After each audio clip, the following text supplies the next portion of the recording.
Good afternoon, and welcome to this meeting of the Board of Education. This meeting is being televised live on ACPS TV and streamed on ACPS YouTube channel. General information and protocols for the meeting are posted on the sign by the doorway as you enter the room, so please make sure you read those if you have not already. Please pause for the invocation. O God, we pray to administer that which is just in all educational policies, being ever mindful of your guidance. Stir us to action with love, wisdom, and understanding. Please stand for the pledge. I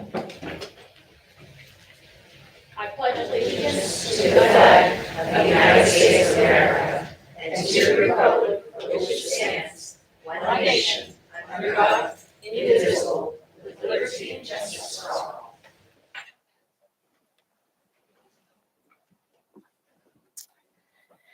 Thank you. That brings us to item 2.03, approval of the minutes. Do I have a motion? Motion to approve. Do I have consensus? Thank you. Item 2.04, establish agenda order. Do I have a motion? So moved.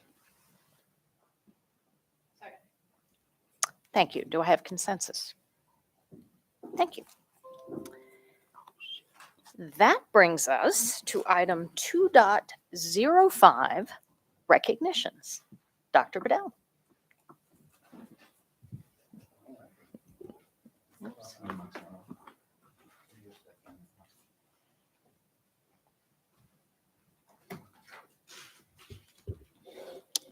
All right, Madam Chair, we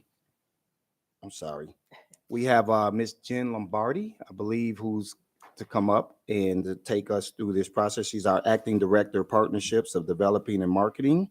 And also Francis Cruz, our International Family Involvement Specialist, in recognition of our 28 participants of the 8th Annual Anne Arundel County Public Schools International Parent and Community Leadership Academy.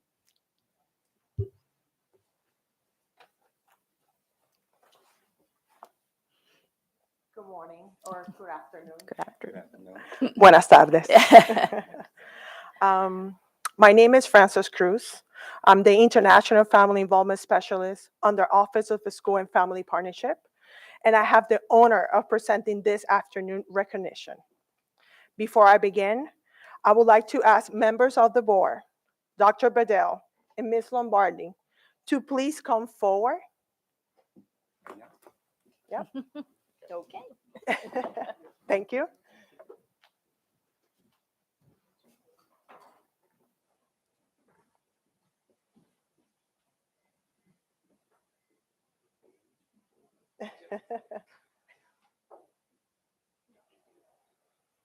So the International Parent Community Leadership Academy, also known as IPCLA, is coordinated by the Office of the School and Family Partnership in partnership with the Development and Marketing Department to develop leaders among international parents and community members in our county. The IPCLA is a 6-week academy where participants identify and discuss challenges facing the international students and their families, gain a better understanding of us as a ASCPS, also the initiative, and explore ways they can become meaningful, influential leaders in their community. The IPCLA has served as a pivot point to those who have previously participated. IPCLA has a profound impact on my life, and I want to share a little bit of my story with you. I was a member in 2017 of this academy. My cohort and this has been a full circle for me. Now I stand here and lead this program. After my participation in the academy, I applied to be an interpreter. That was my first way to see I can give back to my community. Then I went to bilingual facilitator. And now I have the pleasure and the blessing to serve as an International Family Involvement Specialist and assumed this lead role for the 8th IPCLA. From prior IPCLA's cohort, AACPS has recruited and hired interpreters, bilingual facilitators, PPWs, and community school managers. This powerful professional development experience has been a vehicle to engage international members through projects that bring the resources and information obtained in this academy to their communities. Some of those projects were discussed today with the group. Just to give you a little taste of them, the Chinese Parents Awareness of the School System and collect feedback to explore opportunities to close the gaps in that community. Connecting Hispanic international families through international section to provide them with resources and information to support their English learner children and their academic success. International military spouse group to help understand our school system and what we have to offer, because we have a lot. And a virtual community forum to identify needs and turn them to services. Today, we recognize 22 parents and 3 community members that live through Anne Arundel County. The diverse set of IPCL's members represent 10 out of our 13 clusters, 20 different countries, and 14 different languages. Developing relationships that benefit the student academic achievement is at the heart of everything that we do in the Office of the School and Family Partnership. And we're excited to gain new international leaders in our diverse community. As they come forward, please join me in thanking them too for their participation and commitment to ensure that the international student and family have access what they need to learn and success. It is my pleasure to present the 8th class of International Parent Community Leadership Academy graduate. Please come forward as I call you. Por favor, vengan al frente según los llamo. Lorena Cabrera Torres. Miguel Chávez. Badia Chiqui. Lian Corwin. José Cruz Miranda. Heba El Kazagbi. María Guerra. Seonju Jeon. Erika Kepel. María Mata. Blanca Medina. Millicent Bamba. Ana Ogu. Yanitza Orellana. Sergio Polanco. María Poliokova. Milagro Ramírez. Cecilia Rivera García. Gabriel Rodríguez. Annette Scott. And Mr. Jan Sao Yang. Gabriela Sarabia.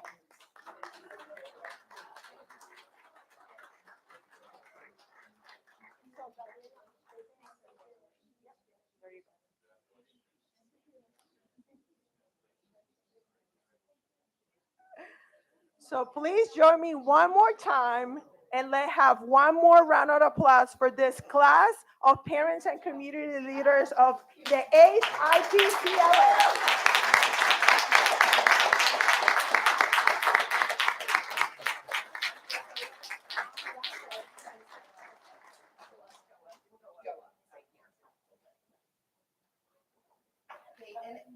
After our board members get back behind the dais, if you guys want to move forward in 2 rows. That'd be best. Thank you. Is 2 enough? Okay. And Francis, you do one side. You and Dan, yeah. Yes. Okay. So vente más para acá. Yeah. And then. Ahí. Yeah, ahí. Yeah. Okay, we might need to scoot over the back row a little bit. Oh. I might need to come in a little bit more because we're a little lopsided. Yeah. Ahí. How do you want us to do? I scoot in?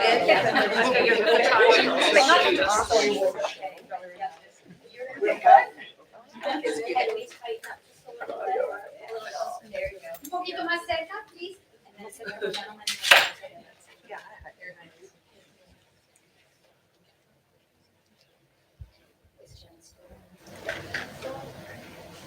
gonna take a couple this time.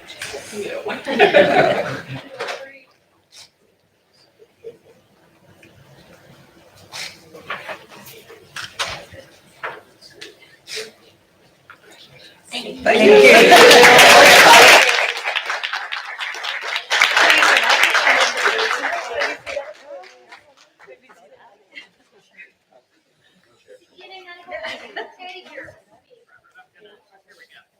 We just have something here from your chairs and then we're going back up. Thank you. Thank you too.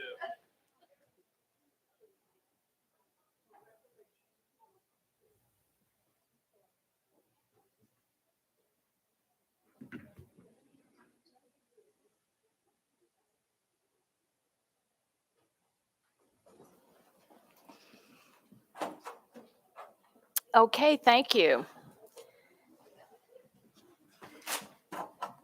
That is a wonderful program, and it is a joy to see it back up and running in person after a COVID hiatus. So congratulations to everyone. And we are grateful for the incredible commitment that these individuals are making to our system and to advocating for themselves, their children, and their communities, and for broadening our community. So thank you. That brings us now to the Educator of the Month, item 2.06, Ms. Ellis. I'm sorry, I got it turned around. That's Mr.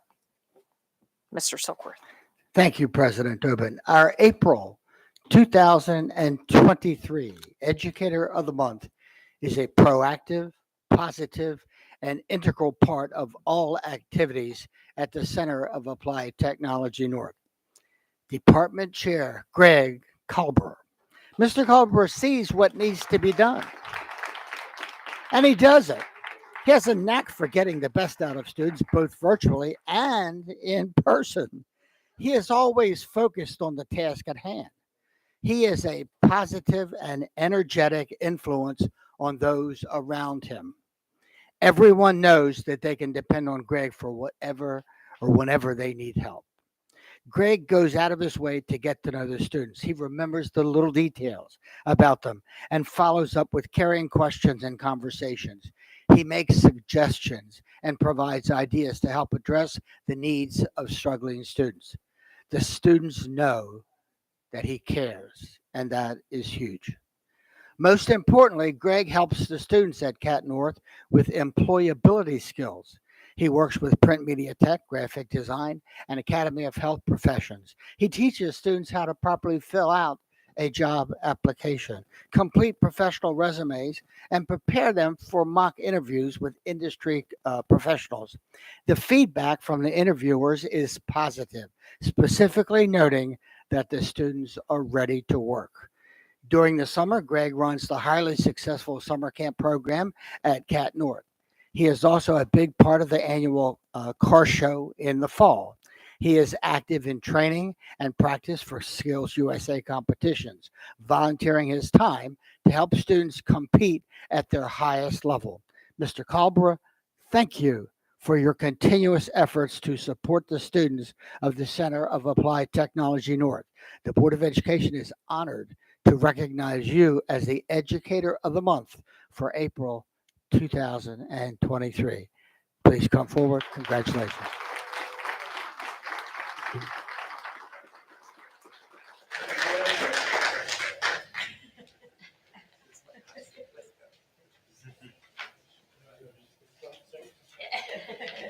This whole speech after this. So this is all for you. I appreciate that. And so I want to face it. Can you tell us why you thought you were coming here today? Doing the summer camp for quite a bit of time, and I thought I was going to speak the highlights of the summer camp and how we do such a good job of reaching out to our community and providing those skills and those tools for our kids during that brief week. Sorry.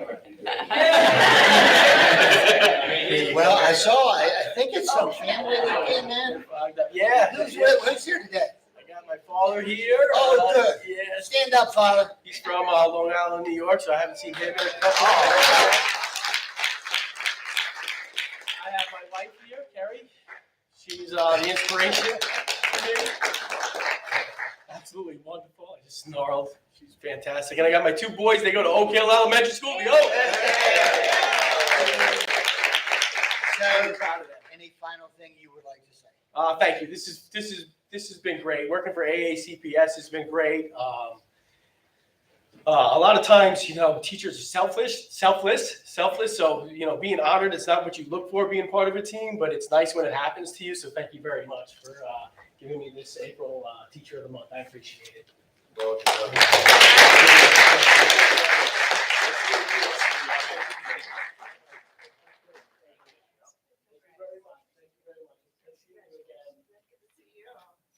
I stole your cheesecake. Best cheesecake ever.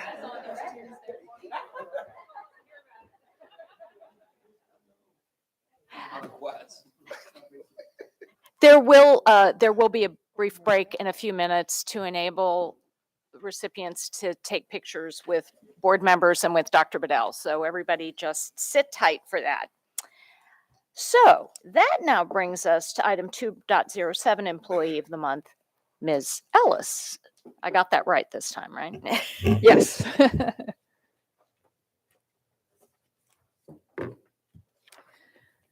Okay, so Employee of the Month, the word dedicated is defined as, of a person that is, devoted to a task or purpose, having single-minded loyalty or integrity. Dedicated is the sole word that can be used to describe the April 2023 Employee of the Month, school custodian, Ms. Lori Dixon at Mead Middle School.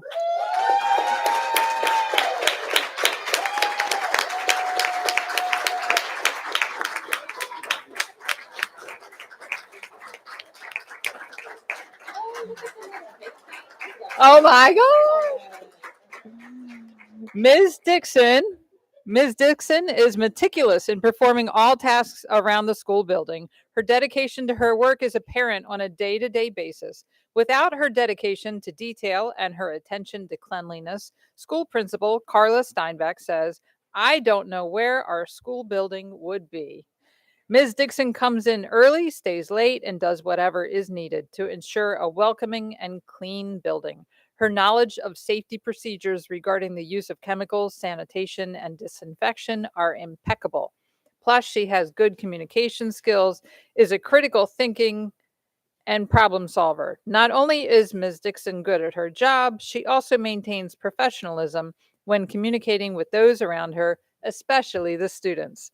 Ms. Steinbeck noted, "Her influence in our building is evident, and we are grateful for her each and every day." For these reasons and more, the Board of Education recognizes you, Ms. Lori Dixon, and your dedication to Mead Middle School as the April 2023 Employee of the Month. Congratulations. Would you please come forward?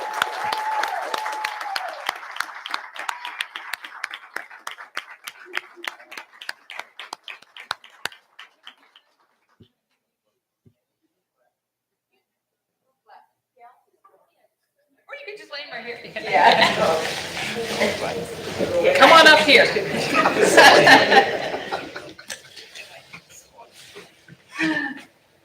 Congratulations. Thank you. So this is certificate for Employee of the Month for April 2023. And you have this nice plaque. Thank you. We'll take a picture. So why did you think you were here today?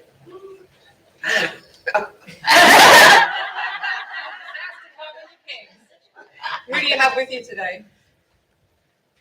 My daughter, Angelique, my sister Velma, my niece Charlie, my grandson James, her daughter Debbie, my great grandson Colin, and my grandson Dominic, and my brother, where you go, John. Oh, you have quite Oh, the and my support friend staff. Beverly, and Darlene.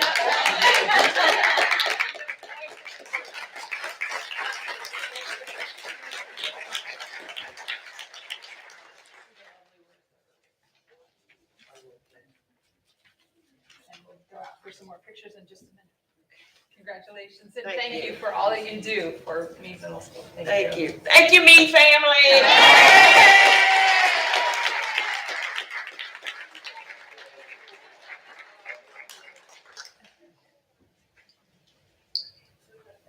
Thank you.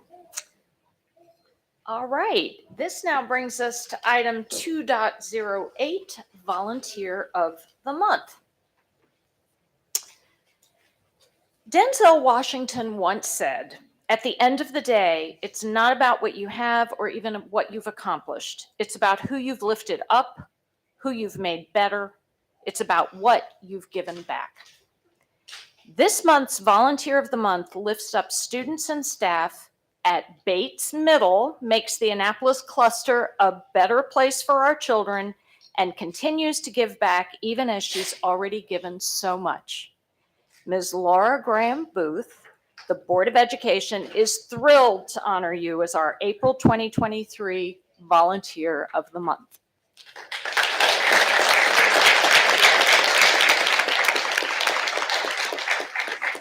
Ms. Booth's dedication to the students of Anne Arundel County extends far beyond Bates Middle and spans many years and multiple schools.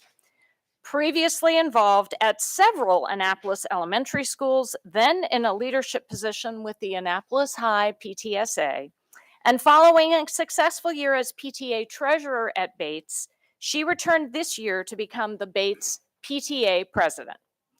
Ms. Booth also sits as the vice chair and Ward 7 representative on the Annapolis Education Commission. Events she is always involved with are always welcoming, well-planned, equitable, budget-minded, and enjoyed by all. Additionally, she works to plan and promote programs that benefit students in the entire Annapolis cluster, including multiple vaccination clinics last year. As a Bates Middle School parent and the president of the PTA, Ms. Booth is often the mastermind and the implementer of successful events such as the 12 Days of Batesmas, which honors and rewards our teachers, the Quiet Waters Cocoa Shack fundraiser, and if you're not there on Friday nights in the winter, you're not... Yeah. Various staff appreciation events and student academic achievement celebrations, just to name a few. Principal Catherine Hicks told us that Laura has been a blessing to Wiley H. Bates Middle School. Her dedication to improving our school, both academically and physically, have been appreciated. Mrs. Hicks went on to share how Ms. Booth is always available and has great insight into the needs of our school. After receiving feedback from other parents, she solicited COVID tests to keep in the office and give to parents that need them. She also volunteered to deliver tests to families that couldn't get to Bates to get them. Ms. Booth is the kind of unicorn volunteer that every principal and teacher is hoping for. She is an excellent communicator, extremely organized, reliable, dedicated, and a creative problem solver. She gives her everything to the school, in which she is involved, while also working and advocating to secure the resources and support that students in the entire Annapolis cluster need and deserve. It is clear that uplifting every AACPS student is at the heart of everything she does. Ms. Laura Graham Booth, Bates Middle School, the Annapolis cluster, and the entire Anne Arundel County Public Schools community are blessed to have such a dedicated volunteer, and we thank you for your service. Would you please come forward? It is with great appreciation that I would like to present this Volunteer of the Month bell and certificate to you as a symbol of our appreciation.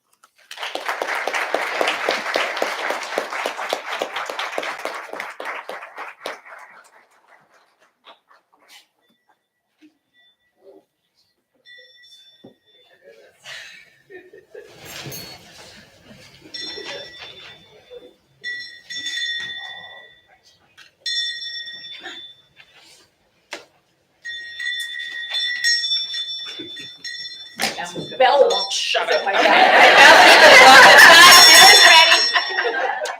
So, we have a lovely little certificate for you. So let's get a couple of pictures. All right, so who turned out to be a really good liar today? My family are pretty good liars. Okay. And actually, all of these people. So what did they make you think you were coming for? I was told that I was here as a parent representative. Ah. I asked her what I needed to prepare and brought a notebook. I needed to take notes. So who's with you today? All right. I have my family, my husband Dave, daughter May, son Dylan, class of 2021, Annapolis High. Alexa, not Walt, who is president at Annapolis Elementary and also one of my partners in crime at the Cocoa Shack. And Jess Packler, who is the president at PTA Annapolis Middle School and is the other brains behind this organization. They do what they tell me to do, and it works out really well. Janet Norman, who was president of the PTA at Annapolis High when my son was there. And I have been on the Annapolis Education Commission now with Jess and Janet for enough years that I've forgotten how long it's been exactly. And it's been very, very rewarding. And then my friend Colleen, whom I have known since we were math majors at college together more decades ago than I can count. And has always been super supportive of everything that I need. And if my family looks good today, it's because she gave us all great haircuts last night. Oh, well, congratulations. I know from personal experience how much you do. Thank you. Well, coming from you, as much as you do.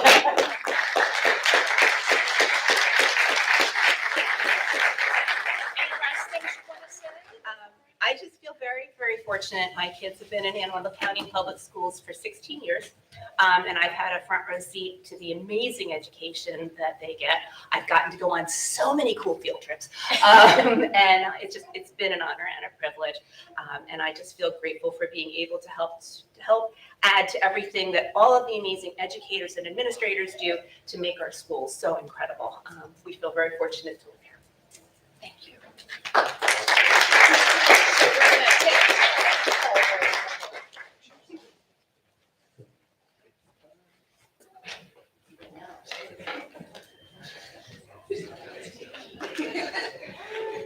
So folks, we'll take a 5-minute break, go out for pictures, and then resume.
Okay, welcome back, everyone. After that brief recess. So this brings us to section 3, public comments. We do not have public comments today. Sorry. Yes. Dr. Tobin, I'd like to do an audible. Yeah. In the interest of knowing that my esteemed gentleman here to my left is his birthday, I'd like to sing happy birthday to him. Okay. And I know that I should have did it a little bit earlier, but I thought it was, as they say, April fooling me, that it's really his birthday. So happy birthday, and please join me in singing happy birthday. Okay. Happy birthday to you. Happy birthday to you. Happy birthday, dear Zach. Happy birthday to you. Yay! Happy birthday. Thank you. Thank you for that reminder, Ms. Dent. I had noted that to myself, but I do actually have a hole in my head right now, and I forgot about it.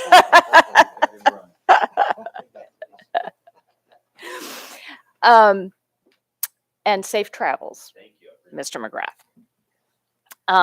So that brings us to section 4, item 4.01, the PTA report. I believe we have Ms. Beeger with us. Good afternoon, President Tobin, Vice President Silkworth, members of the board, Dr. Bedell, and all of our guests. My name is Tamara Beeger, and I'm Vice President of the Anne Arundel County Council of PTAs. And thank you for allowing us time today to speak. The next AACC PTA monthly meeting will be held virtually on Monday, May 8th at 5:30 p.m.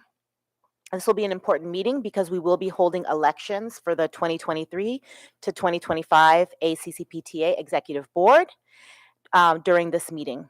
The AACC PTA Nominating Committee is conducting a search to find parents who would like to assume a leadership role on our PTA Executive Board and make a difference in our county. This is a great way to make an invaluable contribution to the students of Anne Arundel County Public Schools. There are many different positions, so if you are interested, please consider serving on the board. If you or someone you know is interested, please email nominations@aaccpta.org for a nomination form by April 17th. All nominees being considered for office must be a PTA member, but non-members can join the PTA if they wish to run. We would like to offer congratulations again to all of the Reflections Arts Program winners. Our Anne Arundel County student artists were celebrated back in February during the Reflections Awards ceremony. Special recognition goes out to Charlotte Reeder of South Shore Elementary School for winning an award at the state level for outstanding interpretation in primary literature. Charlotte will receive an award from Free State PTA and represent her state in the National Reflections program. All of the student artworks are now on display for the public to enjoy here in the Parham Building lobby, beginning today, April 12th through May 12th. So if you have a moment to stop by and view all of the artwork here in the lobby, it's on display for you. The 2023 National PTA Virtual Convention will be held June 15th to 24th this summer. You can register for the convention at www.pta.org. Free State PTA will also host its 2023 virtual convention, July 28th to 30th, and registration is available at fspta.org. And I encourage all PTA leaders and members to attend the convention. Even though we are approaching the end of the school year, it's never too late to join the PTA. So please consider getting involved, running for a leadership position, vote in your local elections, and commit to making the PTA at your school and here in our county even more amazing next year. And I thank you again for the opportunity to speak this afternoon. Thank you, Ms. Baker. That brings us to item 4.02, the President's Report. So a couple of things I want to mention. I believe Dr. Bedell may say more about this, but on March 24th, Mr. Silkworth, Dr. Bedell, and I were delighted to attend a wonderful event at Annapolis High School celebrating the Unified School Champion Award for the Unity program, Unified Sports program that they have. And as I said, I think there will be more about that, but it was a wonderful, wonderful day, and congratulations to Annapolis High and all those involved. Also on March 24th, I had the opportunity to visit Monarch Annapolis, and I want to thank the staff and the board for taking the time to let me spend some time with them and visit the school. It was, as always, a great opportunity to see some of the many options that are available to our students from throughout the county. On March 27th, I was thrilled to attend the annual ACPS STEM Awards, this year held at Maryland Hall. Congratulations to all the incredible student winners and their amazing teachers, also winners. And for those of you who don't know, those teachers are nominated by the students who win the awards, and they nominate a teacher who has been particularly significant for them. And I think there was one particular moment of note when a student who won from, who's currently attending our virtual academy, had nominated his second grade teacher, who, of course, he's now in high school, senior in high school, his second grade teacher who was there, and to tell her just what a difference she had made in his life. So it was a reminder of how powerful a profession teaching really is. I also want to extend congratulations to Dr. McMahon, who received a STEM Legacy Award at that event.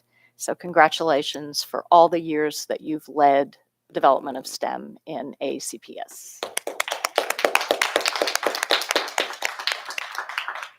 And then finally, the board and Dr. Bedell were all actually out of town last weekend attending the National School Board Association annual conference. Again, you may hear more about that later, but I suffice it to say, at least speaking for myself, it's always a great opportunity to get out, see what's happening in school boards around the country, get ideas, and learn about initiatives that I think are things we can bring back to our district. So I was grateful for the opportunity, and I was grateful that our entire board took the opportunity to attend this along with Dr. Bedell. So that concludes my report, which brings us to item 4.03, Policy Committee Report. Ms. Dent. Good afternoon, Dr. Tobin, members of the board, superintendent. Thank you. Yesterday afternoon, we did meet for our monthly policy meeting. It was a very successful meeting. We discussed several policies, one of which was that will come before you during the next session. I'm sorry, let me get back down here to you. In particular, that will talk about the code of conduct and discuss about the upcoming placement of the American flag. Those policies will be coming before you. I know a lot of board members had conversations with me about when those will be put out. So after a lot of conversations, we're now at a point to where we're ready to bring those before the board members and take them out of committee. Other than that, for the good of the order, we are taking some consideration at looking at parental rights and discussing that in more detail. And I hope that everyone out there will take a time out to, when they're posted, to comment on those policies. Subject to that, that's all I have. Thank you, Ms. Den. And I also want to extend, as a member of the Equity Committee, thanks to Ms. Sommer for her presentation to us yesterday on grading policy. I found that exceedingly helpful, and I want to thank her for taking the time to do that, and thank Ms. Wilson for facilitating that. That brings us to item 4.04, the Equity Committee report. Mr. McGrath had to leave early to attend something else. And I will just say that we continue, as a member of the Equity Committee, we continue to work towards developing a process for student recognition. So that concludes that, which brings us to item 4.05, the superintendent's report. Dr. Bedell. Thank you, Madam President. Good evening to all, or afternoon to all who are tuned in and in attendance here today. I did want to just give a quick overview of the NSBA. I had a great opportunity, along with all of the board members, to attend that conference. And I think there were a lot of wonderful sessions. I would add one piece that I know Dr. Tobin and I have spoken about, which is next year, it's our intent when we attend the conference to also present and do some sessions, because I think we here have a lot to offer at a national level of some of the practices and some of the things that we put in place that could potentially be replicated at other school districts. So I look forward to having that opportunity to share some of the good work that we're doing here in Anne Arundel County next year. I also, prior to heading out for that conference, attended Unity Day PD, professional development at Germantown Elementary. It was a wonderful experience and opportunity to take a look at the work that we're doing with Zaretta Hammond's research and seeing it play out in our schools, just from a pedagogical and practical standpoint. So I want to thank the administrators there, along with the faculty and staff, for welcoming me. I don't know where Mr. Mosier is, but I know he's dealing with something. So we have, you all can control it. Okay, so let me get into it, because we have a video we want to share with you all regarding Unified. I want to start off by highlighting some outstanding accomplishments. As you are aware, Annapolis High School was recently named a National Unified Champion School by Special Olympics and ESPN for its efforts at instilling a sense of belonging for all students, particularly through the Unified Sports Program. The celebration took place recently at halftime of the school's student-faculty basketball game. There's a lot that I could say about this, but rather than do that, I ask that you take a look at this piece by Channel 11's Tim Tootin, which sums it up perfectly. The basketball game helped set the stage for the national honor.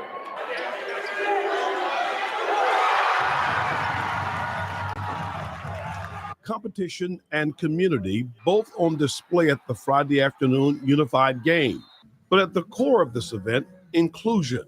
On the sideline, an Annapolis High School student and ESPN's Victoria Arlen keeping the crowd informed before the official announcement. It means a lot. It shows the great culture we have here at AHI. It shows that we're building something special, and it shows that we really care about all of our kids here. We're all about the inclusion revolution with Special Olympics and with ESPN. And so to bring those together, it's really, really important now more than ever, especially in a world where there's a lot of division. And so when we can really spread that message of love, of hope, and of inclusion, it's really, really important. Special Olympics Maryland says the award only strengthens the relationship it already has with Annapolis High. The work that they do building inclusive school communities is being celebrated today. They're great teachers, they're great students, all showcased today for their great work. Work that's on display across campus. And what I really appreciate about the Unified Champion School Award is that that's what it's all about. It's about recognizing how inclusive Annapolis High School is. It's about recognizing how much we embrace all of our students. And that's a huge testament to our teachers, to our staff, to all of our students. Administrators say for now and in the future, we truly want to be a district that embraces sense of belonging, and our unified sports model, from what I'm being told, is one of the premier models in the state of Maryland and very well may be one of the premier models in the United States. And now alongside student athletic banners, a new addition. What's next for Annapolis High? Stay tuned. At Annapolis High School, Tim Tootin, WBAL TV 11 News. So as I close out this portion of my update, it is a couple of things that I really want to say. I've been talking about inclusion since I've come to this school district. I've been talking about access, acceptance for how people show up, and making sure that everybody will have fair opportunity to achieve their dreams and their goals. And this is just an example of what that looks like at Annapolis High School. And we have a number of other high schools that are strong within this too. I believe there are only 5 that get this award nationally, if I'm not mistaken. So that is a huge accomplishment for the faculty and staff over at Annapolis High School, and I definitely want to commend them. Also in the national spotlight is Broadneck High School's Melissa Quigley, who was named National Health Education Teacher of the Year by Shape America. Melissa has spent all 21 years of her AACPS career at Broadneck and is someone that students and staff alike look to for guidance and inspiration. Congratulations to Melissa Quigley. All right, so this is some probably welcome information I'm about to provide for all of our faculty and staff. And this is a school year calendar 2022-2023 adjustment. I know everyone missed the snow days this year, but here's some good news. Summer school comes earlier. Barring any unforeseen closures, the last day of classes for most of our students will now be Tuesday, June 13th. We do have 4 schools: Hillsmere Elementary School, Quarterfield Elementary School, Rippling Woods Elementary School, and Bates Middle School that will close one day early due to construction projects. Here you can also see the adjusted last days for students in our ECI and CAT Center programs. The last day for our 191-day classroom teachers will now be Wednesday, June 14th. And then finally, kindergarten registration begins today for all of our elementary schools. Families of children who will be 5 by September 1 can enroll online, and you can see the aacps.org /kindergarten. The pre-kindergarten registration is not open at this time. That will begin on May 2nd. And Madam President, that concludes my report. Wonderful. Thank you, Dr. Bedell. All right. I see no lights. Okay, so that brings us now to presentations. Item 5.01, Cultivating Communities of Wellness. Dr. Bedell. All right. Thank you, Madam Chair. We will have our staff to come up, and Ms. Reese and I know I blinked out on the other name. I'm going to have you all do your introductions personally to everybody for the record. But we are excited about this presentation. We've had an opportunity to go through 2 dry runs. It is a very positive presentation that I think will leave everybody feeling good about the work that we're doing in this space. So I'll pass it over to you all. Thank you, Dr. Bedell. Good afternoon, President Tobin, Vice President Silkworth, members of the board, and Dr. Bedell. For the record, my name is Jody Rissy. And I'm Christiana Walsh, and we are the co-chairs of the Anne Arundel County Public Schools Wellness Council, led by the amazing Monique Jackson. We sit before you today to share our annual Wellness Council update. As noted in the current AACPS strategic plan, all employees have an important role to play to address the social, emotional, physical, and cognitive needs of our students. And we plan to share how the Wellness Council created a new comprehensive wellness scorecard, which captures data to provide both qualitative and quantitative results of wellness in our schools. Seeing as the Wellness Council is led by a former social studies teacher, we would first like to take you down the journey of history. As one of the original members of the Wellness Council, I'd like to lead you down the path. USDA establishes guidelines and guidance to meet the mandates of the Reauthorization Act of 2004. This law mandates that all school districts must develop local wellness policies for the start of the school year of 2006 and 2007. In 2005, the AACPS appointed internal and external members to a task force to begin the development of the Wellness Council as well as wellness policies. The first reading of the policy took place in April of 2006, with the final policy reading and the adoption just taking months later, just in time to open that school year. In 2010, Congress strengthened many of the areas of this act to create the Healthy Hunger-Free Kids Act of 2010. This law includes an increase in transparency of wellness policies, along with the requirement to evaluate school wellness policies at the local and school level. In 2011, the Wellness Council created a competition for all schools. The development of the Wellness Schools of Distinction Award kicked off in 2011-2012, with 3 school winners in just that first year. Since inception, AACPS awarded over 25 schools this distinction, highlighting the great work that we do in AACPS. These schools are also destination meetings for the Wellness Council, which allows the membership to see wellness in action at a wellness school of distinction. The University of Maryland School of Medicine administered a survey to all AACPS schools in 2013, gathering information about wellness initiative at the school level. They followed up with a second survey in 2016, and then staff from the University of Maryland School of Medicine participated in board presentations in both April 2014 and April of 2018, sharing the results of the survey. This moves us right along to 2019, where MSDE created a scorecard that focused on nutrition and physical activity. This tool was administered for the next few years. The Wellness Council members were determined to update and administer a new wellness scorecard to better align with the CDC Coordinated School Health Model. Before you is the diagram of the current CDC School Health Model that we follow for all wellness initiatives in AACPS. As you can see, the student is in the center of the diagram, allowing all policies, practices, and processes to align, ensuring all students are college, career, and community ready. The original scorecard worked well, however, it had some limitations. The scorecard failed to address all 10 components of the Coordinated School Health Model, so hence, we moved forward to make our very own AACPS Wellness Scorecard. This year, the council developed and implemented a new wellness scorecard reviewing all 10 components of the Coordinated School Health Model.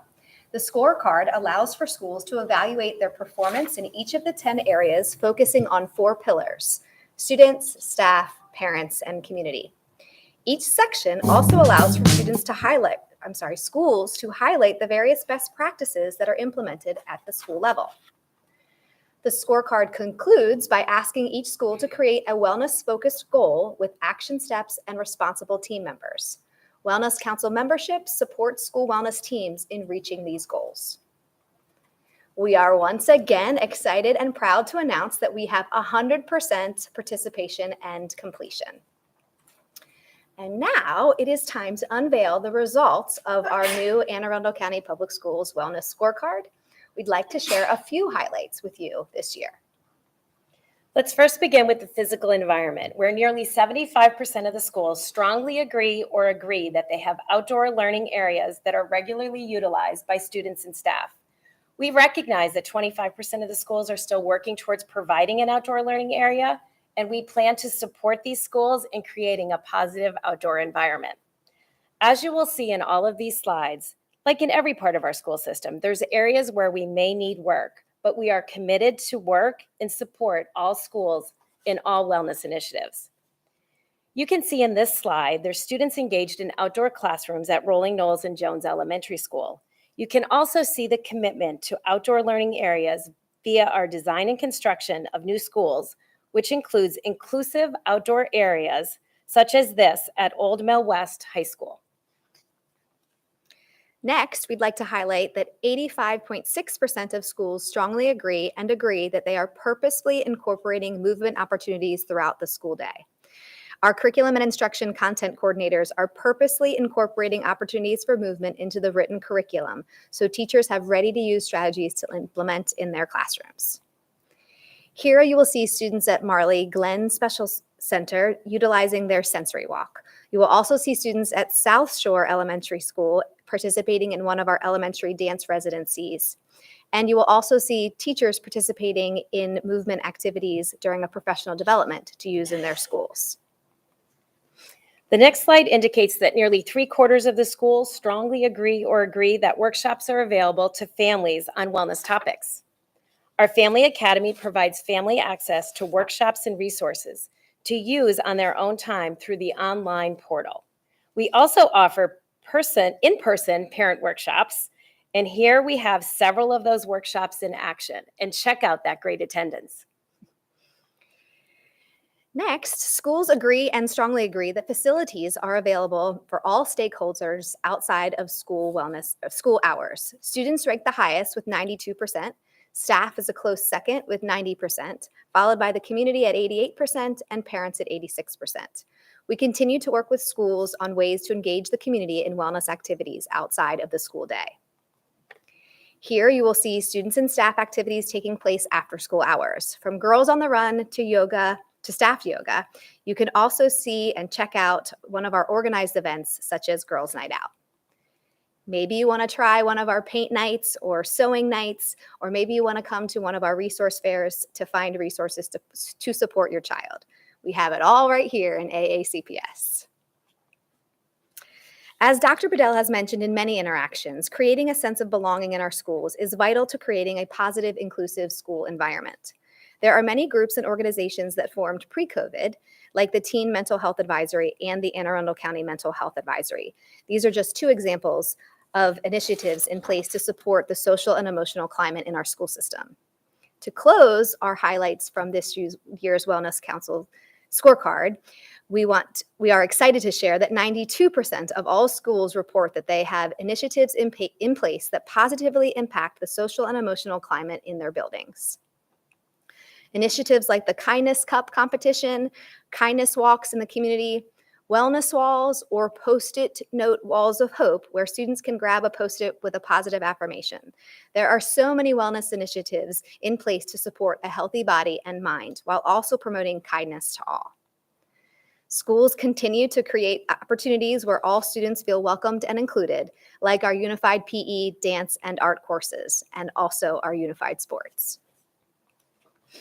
So you may be thinking, what are the next steps? We will continue to work with schools to strengthen positive wellness outcomes in all 10 areas of the CDC Coordinated School Health Model. We will continue to maintain 100% participation in the evaluation of all wellness initiatives at the school level, utilizing our new AACPS Wellness Scorecard. And we will also continue to promote and encourage the use of the AACPS Wellness Toolkit located on aacps.org. And lastly, we're going to continue to assess wellness initiatives at the school and county level to better serve our students, staff, and communities. On behalf of the Wellness Council, we thank Mrs. Jackson for her vision and leadership. And we thank each of you for the opportunity to highlight wellness initiatives in Anne Arundel County Public Schools. It is evident that AACPS is not only leading the state, but the nation in wellness initiatives. We truly are better together. In health and wellness, we thank you.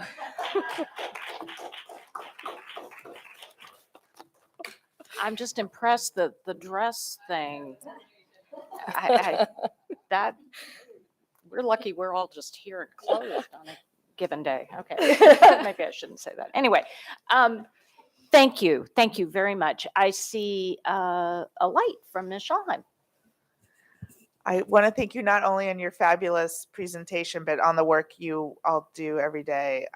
It's obvious, and I enjoy coming to the Wellness Council meetings occasionally, but even when I am not at a meeting, when I'm just in a school volunteering, it's obvious. So I want to let you know that your work is amazing, and thank you so much for everything you do to spearhead all these initiatives in our schools. Thank you. Thank you. I also would just like to add, as a parent of a 2020 graduate, I've always been amazed at the tools she has and the self-awareness she has for handling difficult situations that come up. And she'll often just say, well, when I was in this class, I was taught this, and this was part of our activity. And I just want to thank you for the continuing work that permeates what our students receive, because that's ultimately what tells you that this is working, that they have what they need as they move forward. And I too am so grateful for the opportunities I've had to attend some of your meetings and to see the incredible work that is being done with so many different partners. And, and to thank you for your leadership and your devotion to our students and your faith in our students. So thank you. And seeing no more lights, I think that's it. So thank you all. Thank you.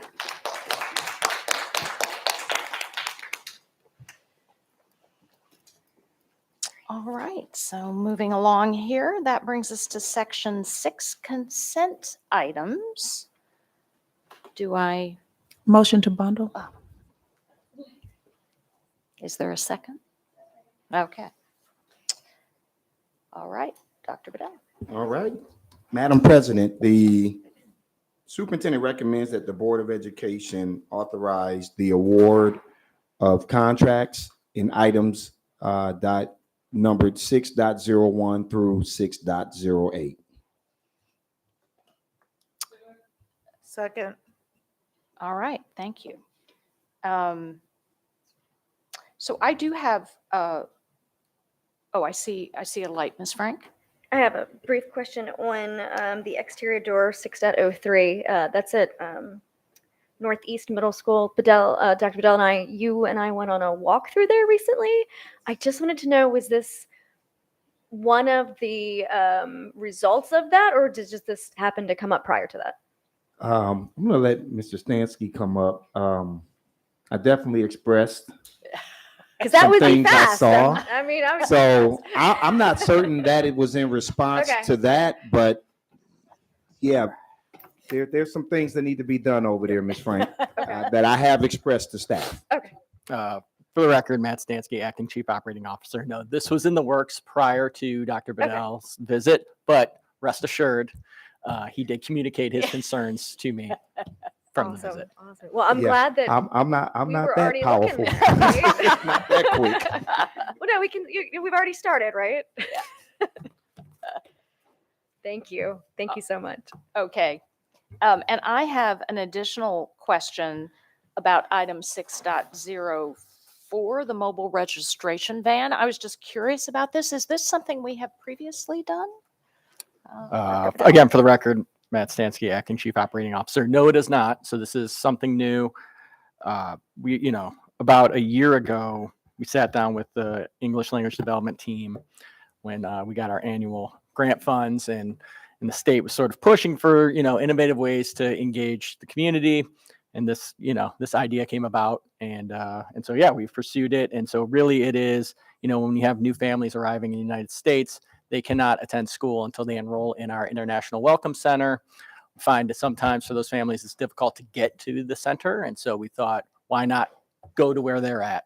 And so the idea is to have this mobile unit that can enroll students, give them their English proficiency test right there on the spot, provide them other services, communicate other services that are available to them out in the community. And so that's the idea with the purchase of the van. I will say, just to sort of set expectations, supply chain is still an issue. Yeah. And so we're probably 18 to 24 months out from actually implementing something like this, but this approval of this contract will get the ball rolling on it. And I'll just say this, it's kind of no different than some of what you will see even with the refrigeration van. When I first got here, I think one of the first visits was out in South County, and it was principals, administrators, I guess once a week or once a month, they would go out into the community to provide bag lunches and do on-site registration, provide I don't know, library books, all kind of stuff. It was impressive. I was actually FaceTiming or recording, and I was showing other superintendents like, man, you won't believe some of the things that they're doing out in this school district. And so to now have this opportunity to get approval for this mobile registration van, I think my push as a superintendent has always been, how can we remove barriers? Right? I mean, if we can create a barrier-free environment where everybody will be able to access all of the resources the school district has to offer, it will definitely put us in this position to go from good to great at a much faster rate. And so this is just another example of trying to remove barriers out of the way. And I really do want to commend the team for seeing and recognizing a need in our community. And remember, this is just the beginning. There's a lot of different dynamics across the county. So there are going to be other initiatives and out of the box things that we do that might be more relevant for another part of the county than it is for other parts. But this is what we want to do, customize the experiences so everybody can truly have access. So thank you, Mr. Stansky and team, for this piece. Well, thank you very much for the answer, because I have to say I was thrilled to see this. I think this is a wonderful initiative, and it does not surprise me that our team has been working on things like this, but I'm just delighted to see it. I see another light, Ms. Corkadell. Thank you, President Tobin. Thank you, Mr. Sansky and Dr. Bedell. I'll just sort of lift up what Dr. Bedell had said. And of course, when we were trying to feed everyone, and I see Miss Reese still in the house here, it was that type of thinking outside of the box that got our folks and our families fed down there. And our community of hope is one of the strongest. I am very proud that we are one of the strongest, most active community hopes in our county. And these initiatives are so critical. Rural, you're in a transportation desert and an area where we have some of our most vulnerable populations. So on behalf of them and the families, I want to just say major thank you. And I look forward to these opportunities in the future. Because I think we opened up some doors of approach. And with the addition of van in general, I think that has shed some light on some great opportunities. So thank you. Thank you.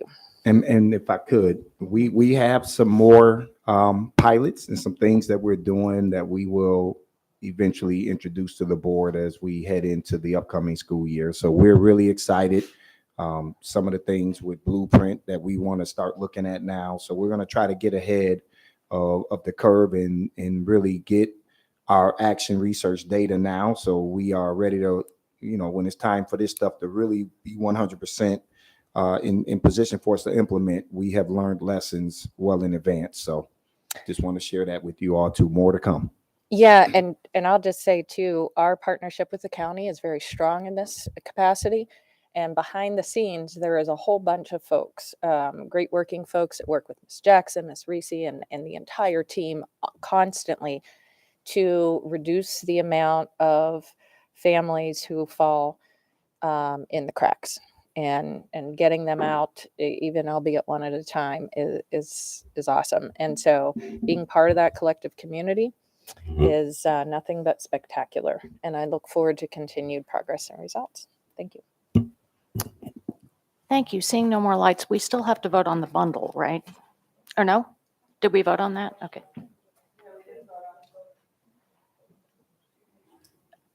Oh, sorry. I said I have a hole in my head.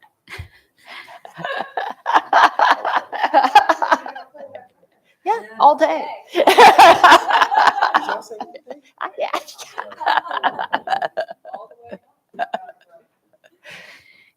You did make two motions. There was the motion to bundle, and then Dr. Bedell's recommendation. There was another motion. So we need to sort of vote somehow. Yeah. Apologies, everyone. you can vote on the bundle by consensus. Okay. Do we have consensus for bundle? Okay. I just want to make sure the record's clear. Okay. Thank you. And we can now vote on the recommendation. Ms. Corkadell? Aye.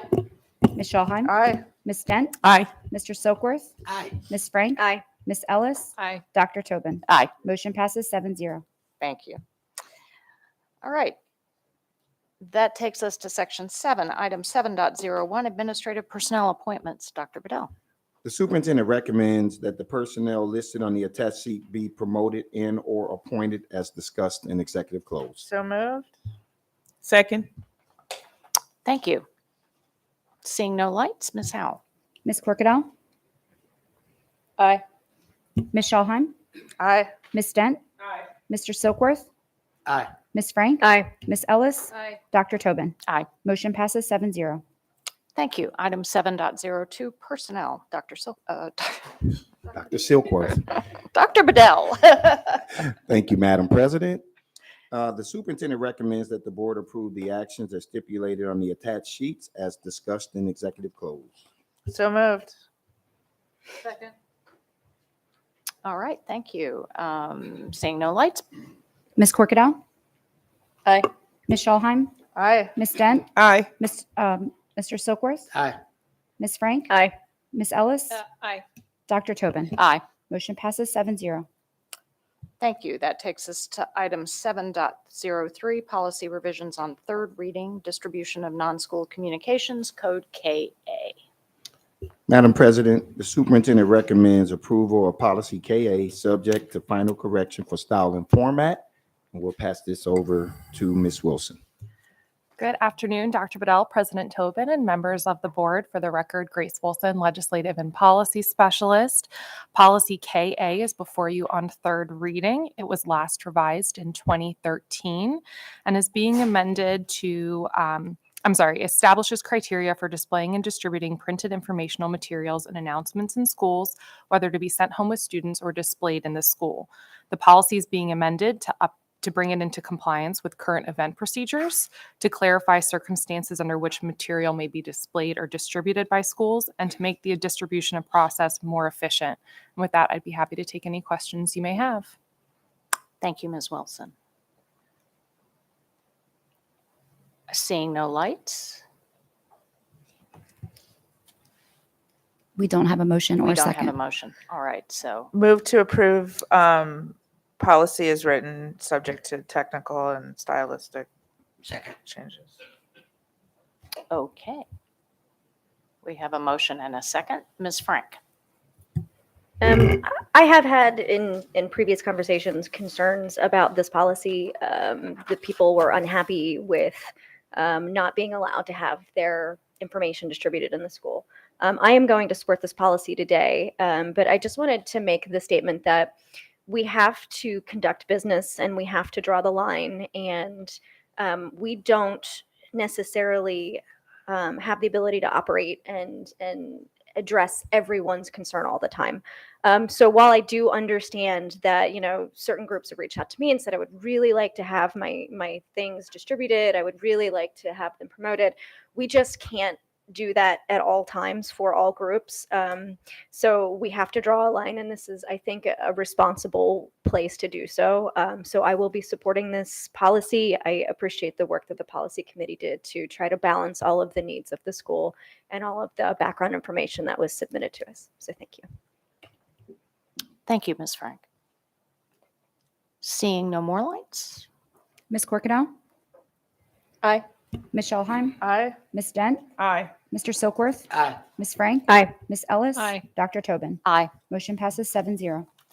Thank you. Thank you, Ms. Wilson. All right, this takes us to item 7.04, Old Mill Middle North Educational Specifications. Dr. Bedell. Madam President, the superintendent recommends approval of the Old Mill Middle School North educational specification. So moved. Second. Thank you. Seeing Oh, no, actually, Ms. Schulman. yes, sorry. I was looking at something later on in the meeting. All right, so I do have a quick comment and a question. And this is relevant to this agenda item and the next. So I'll just say this once for both. So we all know that the budget is a statement of values. And this year, especially, we're making progress on a lot of areas, stating very clearly what we need to progress from good to great. One area, however, that we've made no real movement on during the time I've been on the board is the power and light line item, which, if fully funded this year, will stand north of $20 million. $20 million.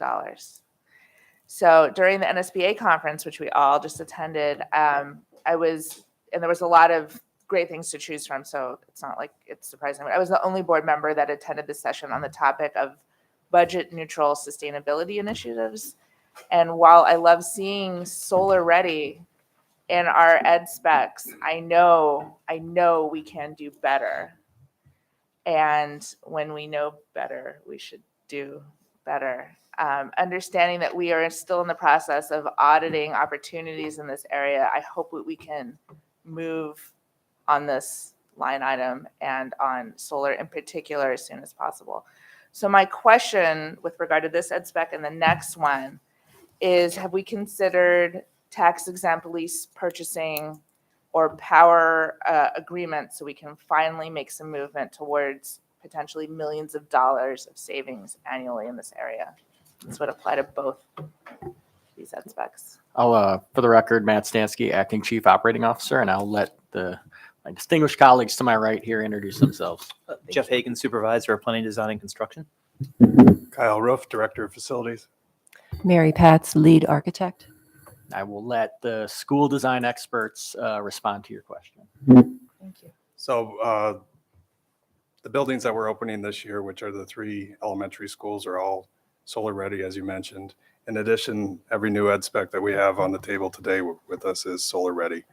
Our goal is to pursue a power purchase agreement on those facilities. So with it being solar ready, raceways, areas where the solar panels could be installed would be available to us when we enter those agreements. And what do you see as the timeline for entering into those agreements?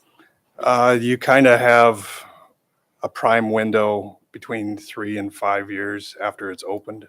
We want to time it so that we have enough space available to make the power purchase agreement with multiple buildings beneficial to us. There's a certain space requirement that makes it more economical for us to purchase when they can supply more area.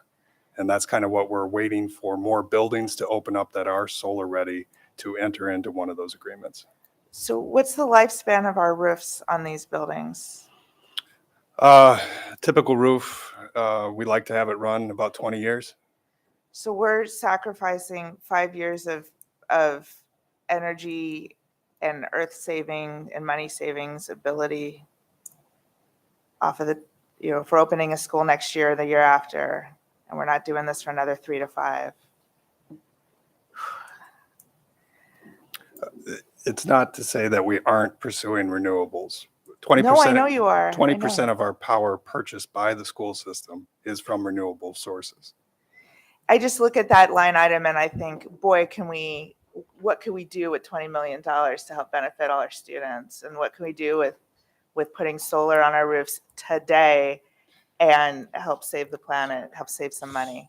So I mean, there's so much. I mean, could we consider a tax exempt lease purchasing? There's some other creative ways we could get that sooner. I know I'm handing y'all, but I feel like a broken record player with the whole power solar. purchase agreement, you're still purchasing the power at a reduced rate from those utilities that are operating the solar farm on top of your building. So you're still going to be purchasing power from them.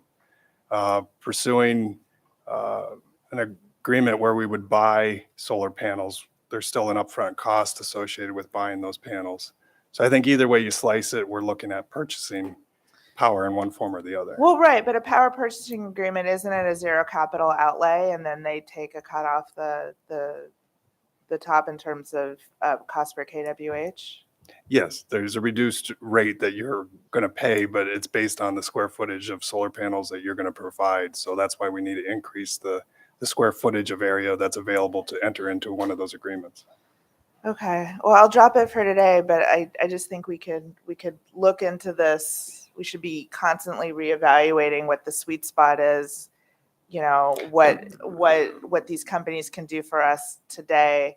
You know, this is not new. This is not a new argument. I know companies right now that have solar on roof real estate and other LEAs in this state. So this is not new.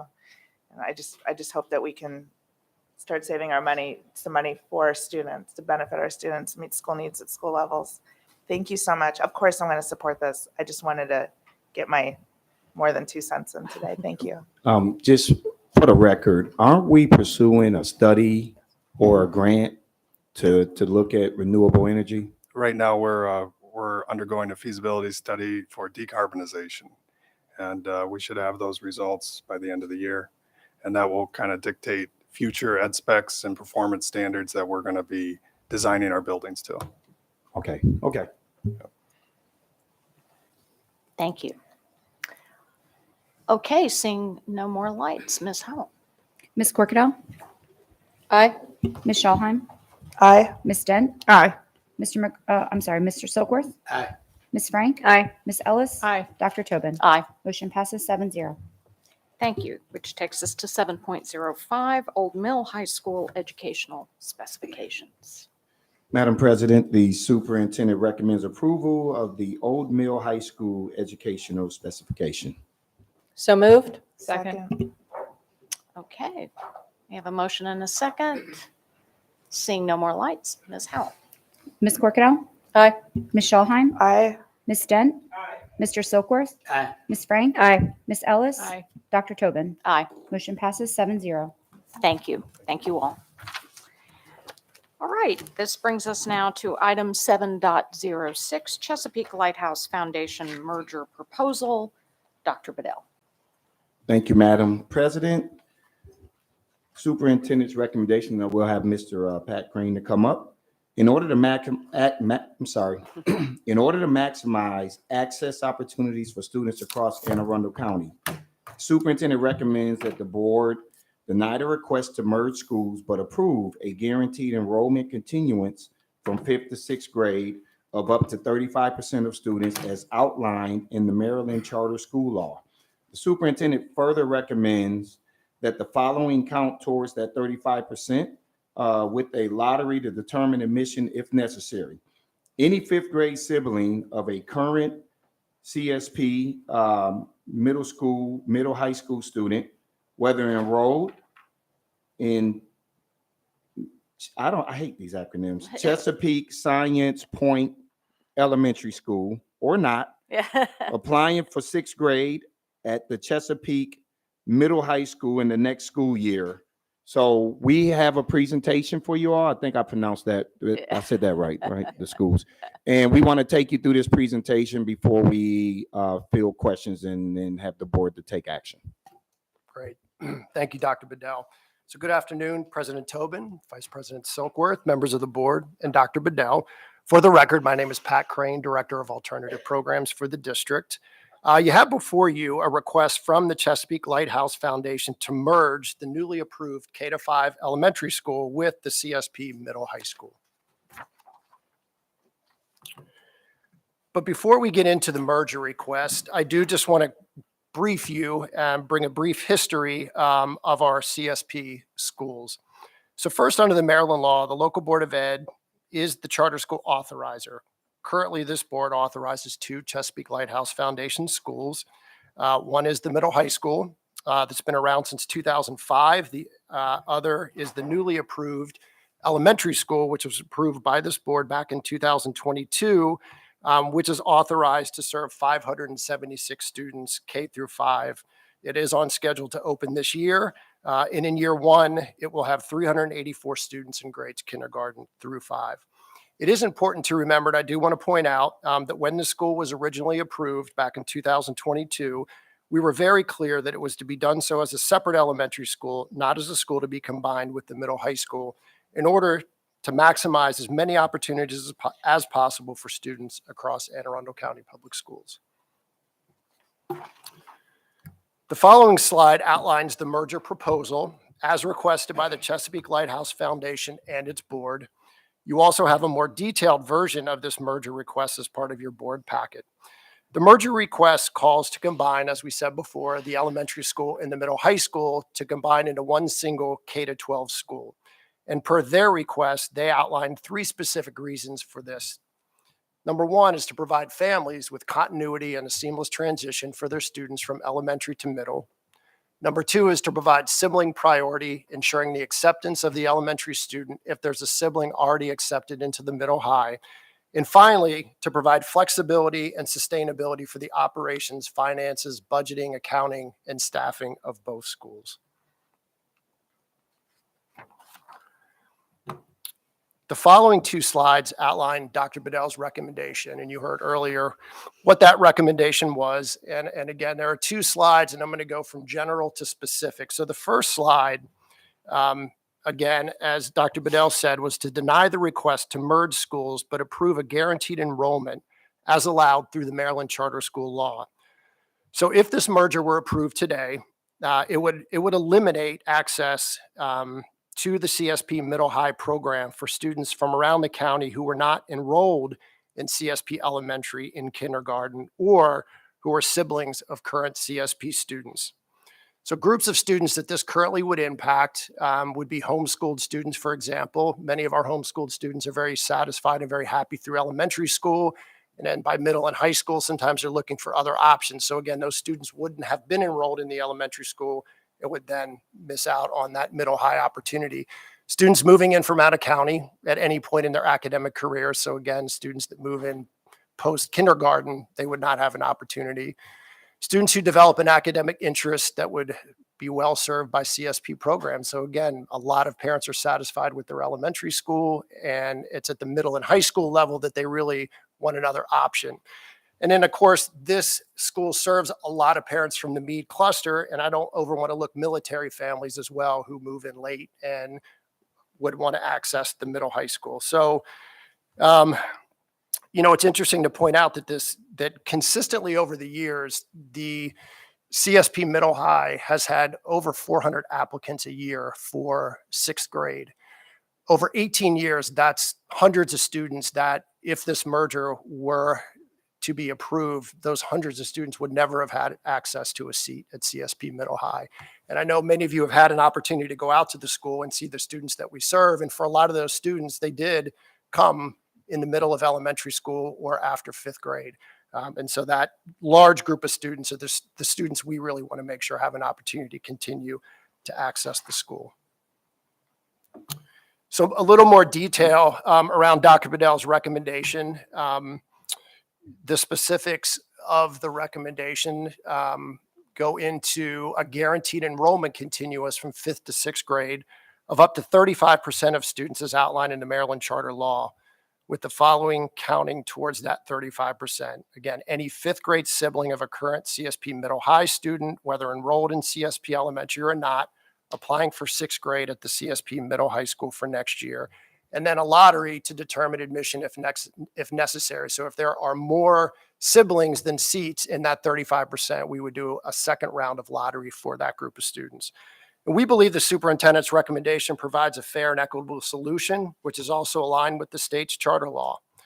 The solution provides for a guaranteed enrollment for up to 35% of incoming 6th grade students who currently have a sibling at the school, while also leaving room for families who don't either have a sibling attending the school or didn't attend CSP Elementary in 5th grade. In fact, we believe this issue has been contemplated and addressed when the Maryland Charter Law was amended a few years ago. The specific wording from the law reads as follows: a public charter school may provide guaranteed placement through a lottery to up to 35% as proposed by the public chartering authority of the available seats of the public charter school to students who attended a public charter school during the previous school year that is operated by the same operator.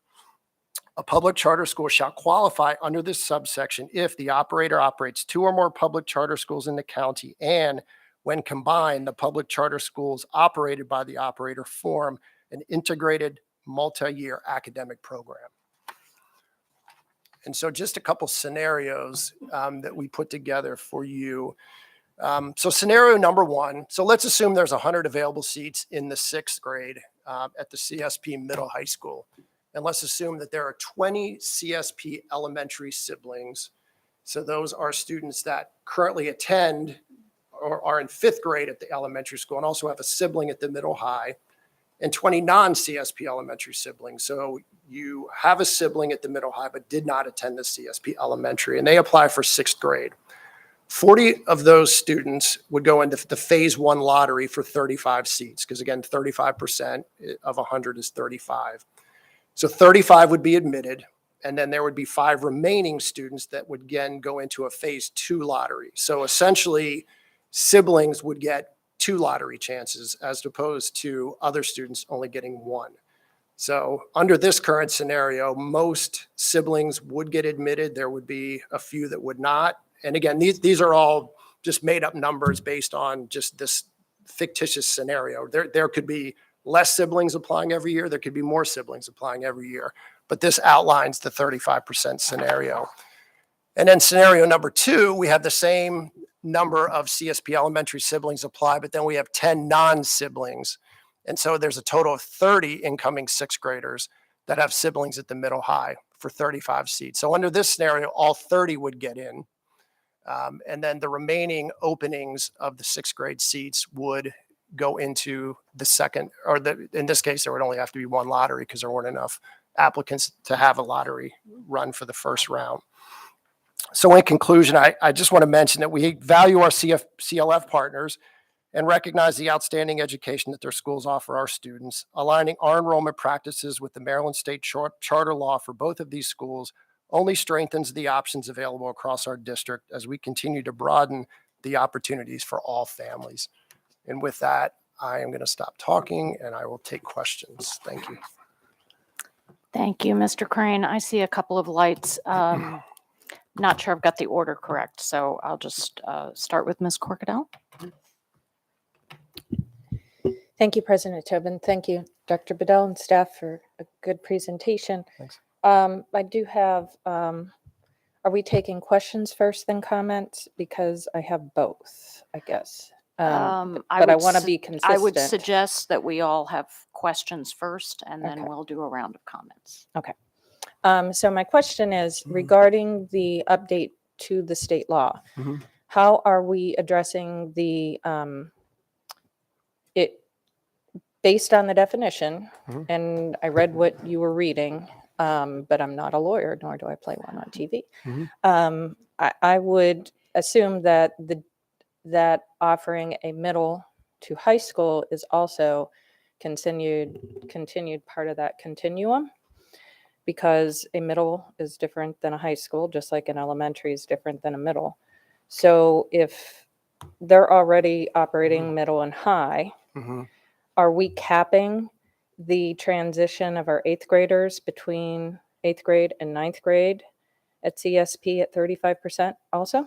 So the answer is no, because the middle high was approved originally as 1 school. So that was submitted to us and approved by the board 18 years ago as 1 continuous school, very similar to our monarchs that are K-8s. It's the same thing. Those schools were approved as kindergarten through 8th grades. So naturally, when a student gets into kindergarten in a fully approved continuous grade span school, then we don't make them reapply to the same school that they're currently going to. So under your scenario, the answer is no. There is not a cap moving from 8th to 9th grade because it's 1 school. It's 1 single school as it was approved years ago.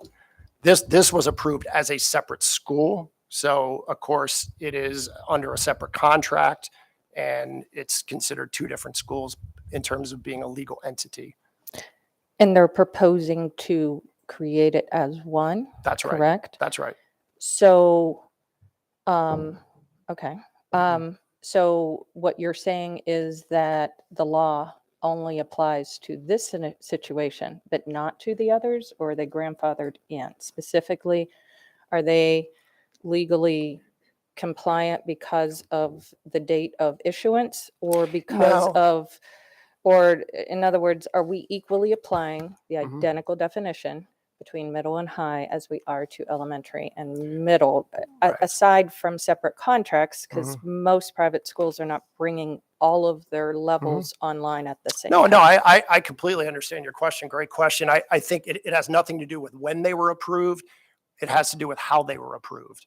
So again, it was approved as one school. So when the original contract, when the original application was submitted 18 years ago, they submitted an application to open a 6 through 12 school.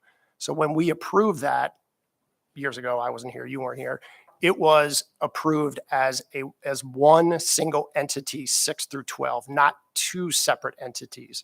This school is a completely separate entity from the 6 through 12. So under the definition of the law, the 6 through 12 is one school and the K through 5 is one school.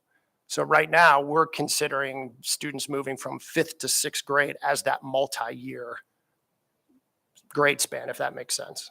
So as a follow-up to make sure I Mhm. understand your Sure, answer, sure. not to add too many questions here, but I Mhm. may have one more in a second round. Okay. So what you were saying is what Chesapeake Science Point is proposing as a merger would not be legal under state law? Or are we saying that we just don't like the idea of them doing that? Or No, are it's- we it's- saying that what they are proposing, Yeah. in other words, if the board were to approve the Right. merger request, would we still be compliant with the law, barring any technical contractual modifications? There's no violation of a legal violation of state charter law. No, they could have submitted an application as a K-12 school originally, and if that were approved, then we wouldn't be sitting here right now having this conversation, because it would originally have been a K-12 school, because they originally opened a 6 through 12. Then they came back 18 years later and said, we want to open an elementary school. And at the time we said, we went through a couple iterations of the application, but remember very succinctly sitting here having this conversation about a separate school not to be combined with the 612. So because they're two separate legal entities, we're having this conversation about merging it under one legal entity. Does that make sense? It does make sense.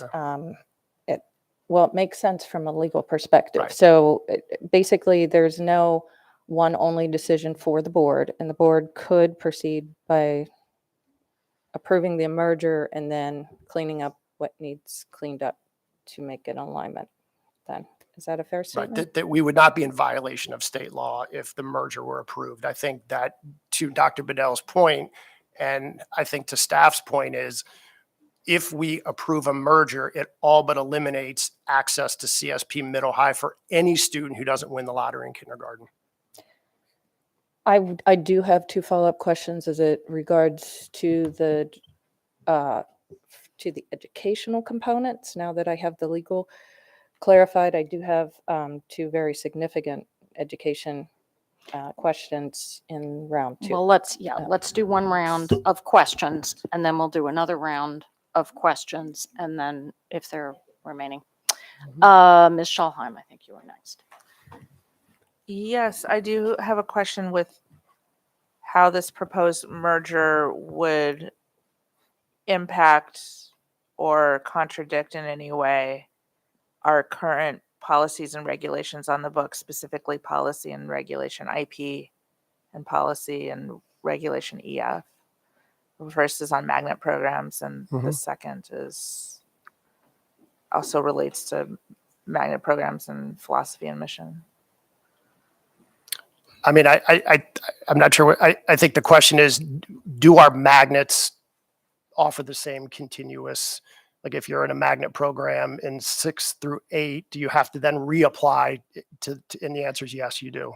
Yeah, so this would be a departure from our standard practice throughout the rest of the county. Okay, thank you. Thank you. I think the next was Ms. Ellis. Thank you.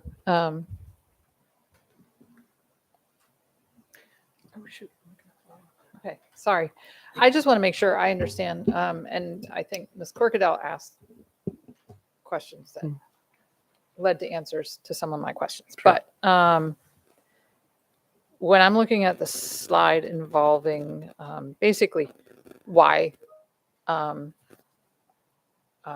Chesapeake Lighthouse would like to do this.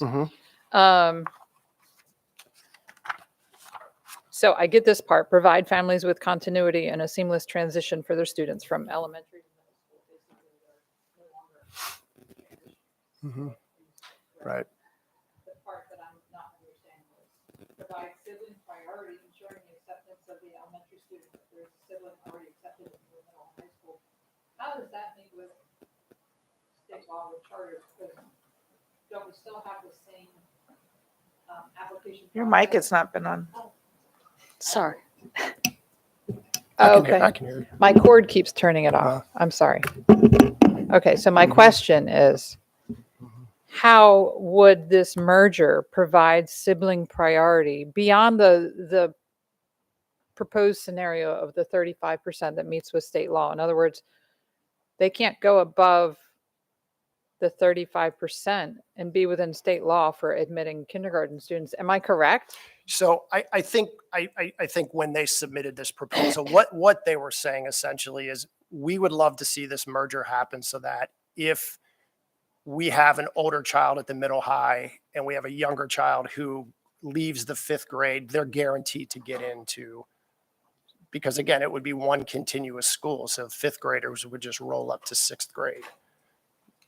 Right. But as far as admission to the school, if let's say it were merged, it's still going to have the same requirement for the application process and no more than, for kindergarten.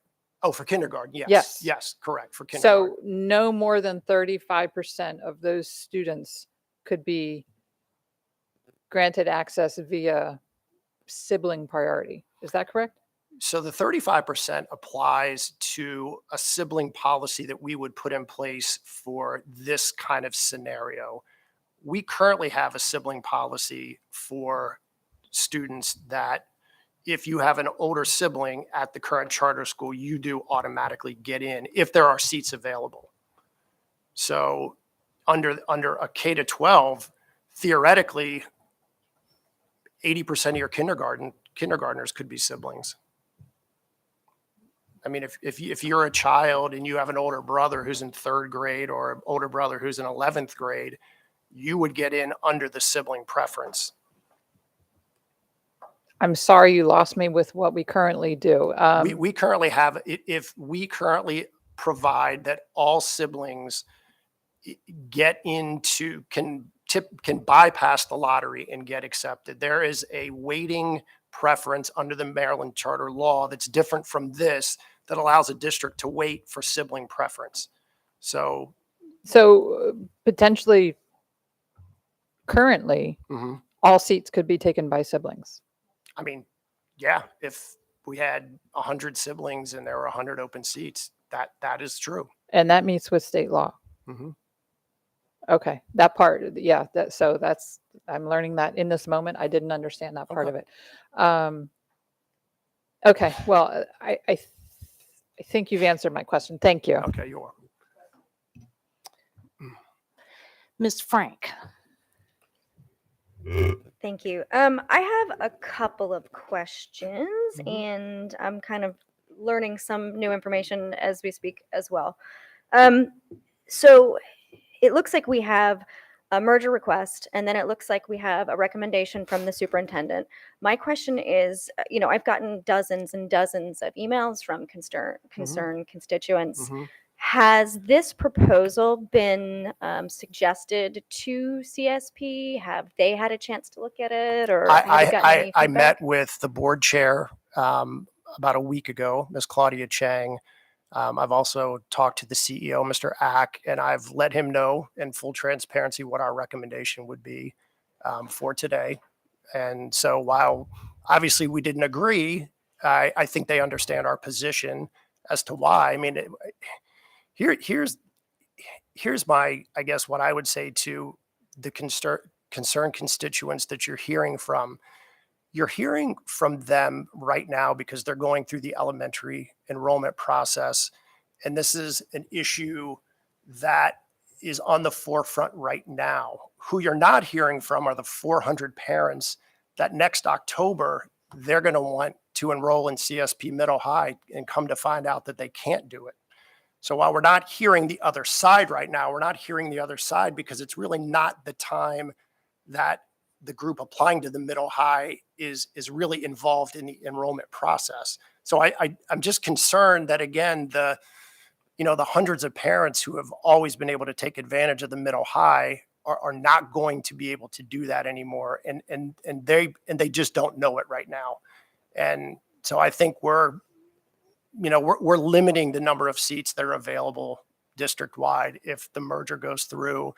Under Dr. Bedell's recommendation, you're satisfying the sibling preference, which was one part of the merger request. We're just not guaranteeing enrollment for every single student that comes through that elementary school. Okay, that's a fair point. My concern was more that I've gotten parents reaching out to me.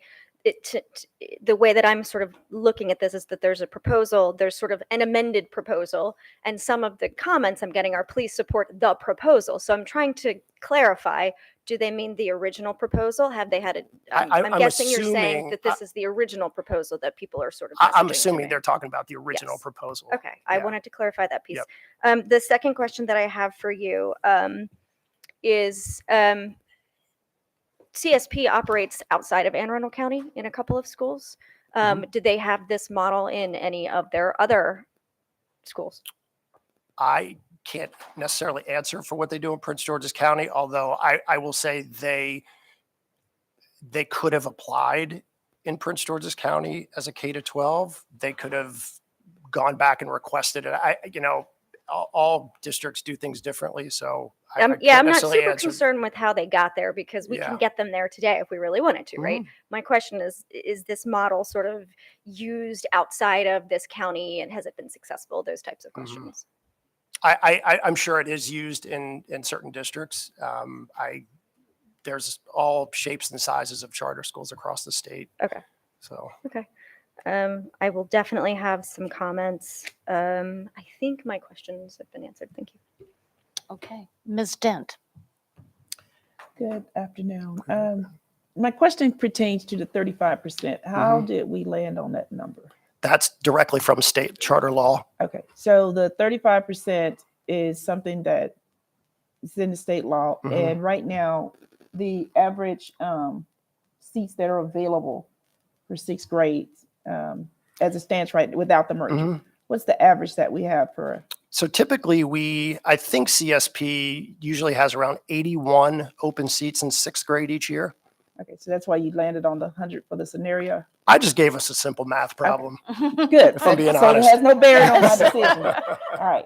So the last question I have for you is that the 35%, I'm going to go back to that because I'm trying to, you say you met with the leadership and I'm trying to see if you had any kind of sustainable model that you two could agree on. I think that I understand the 35% now is from the state. I didn't before, but it doesn't sound like to me that 35%, if we talk about student enrollment. So I did the math with the 576, which is how many students is going to be in the elementary school. Right. And so if you take a percentage of that, which was in one of the scenarios earlier, it said that by the time they got from 5th to 6th grade, which is where the biggest concern is at, is that those students would eliminate an equity opportunity for anyone else to have an opportunity. So when I'm asking about a sustainable model, does that mean that in the future, if we did approve this, then Chesapeake Lighthouse would have to come back to us to ask us to increase the capacity there, or what would be the options there? No, right now the CSP Middle High is approved for 500 students total. They have to determine how many openings they have in sixth grade each year, depending upon how many students leave the school in the year prior. So they may have 81 openings in sixth grade. They might have 20 openings in 10th grade. So it just depends on what their attrition rate is the year before. That determines how many openings they have for the previous year. Knowing that at full capacity, CSP Elementary is going to have 96 fifth graders leaving every year. That more than takes up the number of seats for the sixth grade. That's what my question was. And there's still going to be parents that aren't going to get in because there's not that many openings in sixth grade. Okay. All right. And my last and final question was that actually very good scenario. My last and final question was when you talked about and this is more for my clarity, the already approved 6 through 12, right? That number is defined, it's already approved. And if they wanted to increase that number, they'd have to come back. They'd have to come back and reapply. That was right. my question. Well, they would have, there's a stipulation in their charter contract that states if you want to increase enrollment, you have to do so prior to September 1 of the year, prior to the school opening, which allows us to get it in our budget for the county moving forward. Okay. So they would need to come back to us in late August, early September and say, we'd love to have 20 more students in our school. And then we would come to you again for approval of that increased enrollment. All right. Thank you. You're welcome. All right, thank you. So Ms. Corkadell, you had additional questions?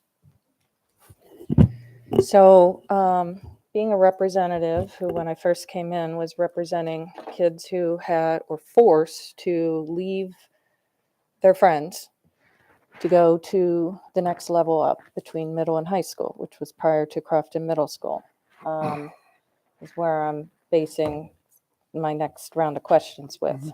So we have Monarch, who we allow for all of those enrolled in the elementary to matriculate to middle school, correct? As we allow sixth graders to matriculate to high school in CSP. Correct. So because they were not able to open all 3 levels, we are creating a new set of standards because of that separation. And so I guess one of my questions is we're talking about 5th grade to 6th grade, one of the most emotionally turbulent times of a child's life. And so what is the anticipated impacts that you have calculated for all of the students, for the 70%, roughly, I'm sorry, 65 percent of those 5th graders who will now be denied the continuation and the natural matriculation of that curriculum, as well as the socialization component. Could you please explain what you guys have done in that research and the conclusion as it relates to your recommendation? Well, I can't speak for every student because I don't know every student's situation. I mean, certainly your point is well taken. I mean, consistency is important for sure. But we also know that it's important for students to have options when they leave their home elementary school to go into a program in 6th grade that suits their needs. We know that they offer a great STEM program. And so for a lot of students who are math, science, and academically rigorously focused, CSP offers an amazing opportunity. So I hear you and I don't disagree, but I also want to make sure that we're allowing for students that are not in the elementary to also matriculate up to a program that meets their needs. And guaranteeing enrollment for all 5th graders would take away that opportunity for other students that need it just as much as students that are currently there. We have other options. I mean, a lot of our elementary kids apply to some of the Monarch schools for middle school. So it's not like we don't have other options that students could apply to as well. We know that some students will leave and go to magnet programs. We know some students will leave and go to private and parochial schools. We know that there are probably a number of options that our 5th graders from CSP Elementary will choose other than their middle high. But to your point, Ms. Corkadell, I mean, you raise a great question. I think continuity is really important, but I also think it's important for students that don't have options in 5th grade to have options in 6th grade. And that's really what this is all about at the end of the day. It's about keeping seats available for students that aren't fortunate enough to win the lottery in kindergarten. That's what it boils down to. I think I would be concurring more with that if we would impose it on all of our charters who have an elementary and a middle school, because because it's not the legal, arbitrary. it's just a legal It's thing. not. Listen, it's still children and seats. Look, I might have to chime in here. Yeah, Let me I'm not chime in. understanding Let me this. chime in. I'm just not because understanding. I think it's every charter school submits a proposal. And I've dealt with charter schools the last 6 years in Kansas City. Had a excellent working relationship with charter schools, but I call things the way that I see it too. And I think what you're basically asking staff to give an assurance that we are able to control the emotions that come with them not being able to continue, right? And we don't have an answer for that. I mean, there's emotional detachment generally for all of us that move from one sector of being in elementary to middle to high. I think that same emotional impact for the students who want to get into this program and no longer potentially have access because we have created this continuum of a K through 12 model. There's an emotional impact that impacts those students too that really want to be a part of this program. And I get what you're saying. I don't think there's anything arbitrary about what we're saying. The design and the agreement of the proposals of the other charter schools before I got here was that they had this model, K through 8 or K through 12, that was approved. That's not the model that this charter school submitted their applications under. And I think for me, I've been very clear from day one about access. Even as we take a look at our own magnet school programs inside of the school district, right? We have issues where access is something that I really want to unpack to make sure that our kids are having opportunities to have access to the robust offerings that we have. And I don't want to close off those opportunities because we're creating a system where if you're in Bates, PVA, and middle school, you're automatically guaranteed to get into the high school, thus shutting out access for other kids who may have blossomed over the 3 years that weren't a part of that program or weren't fortunate to get in, but now develop the talent.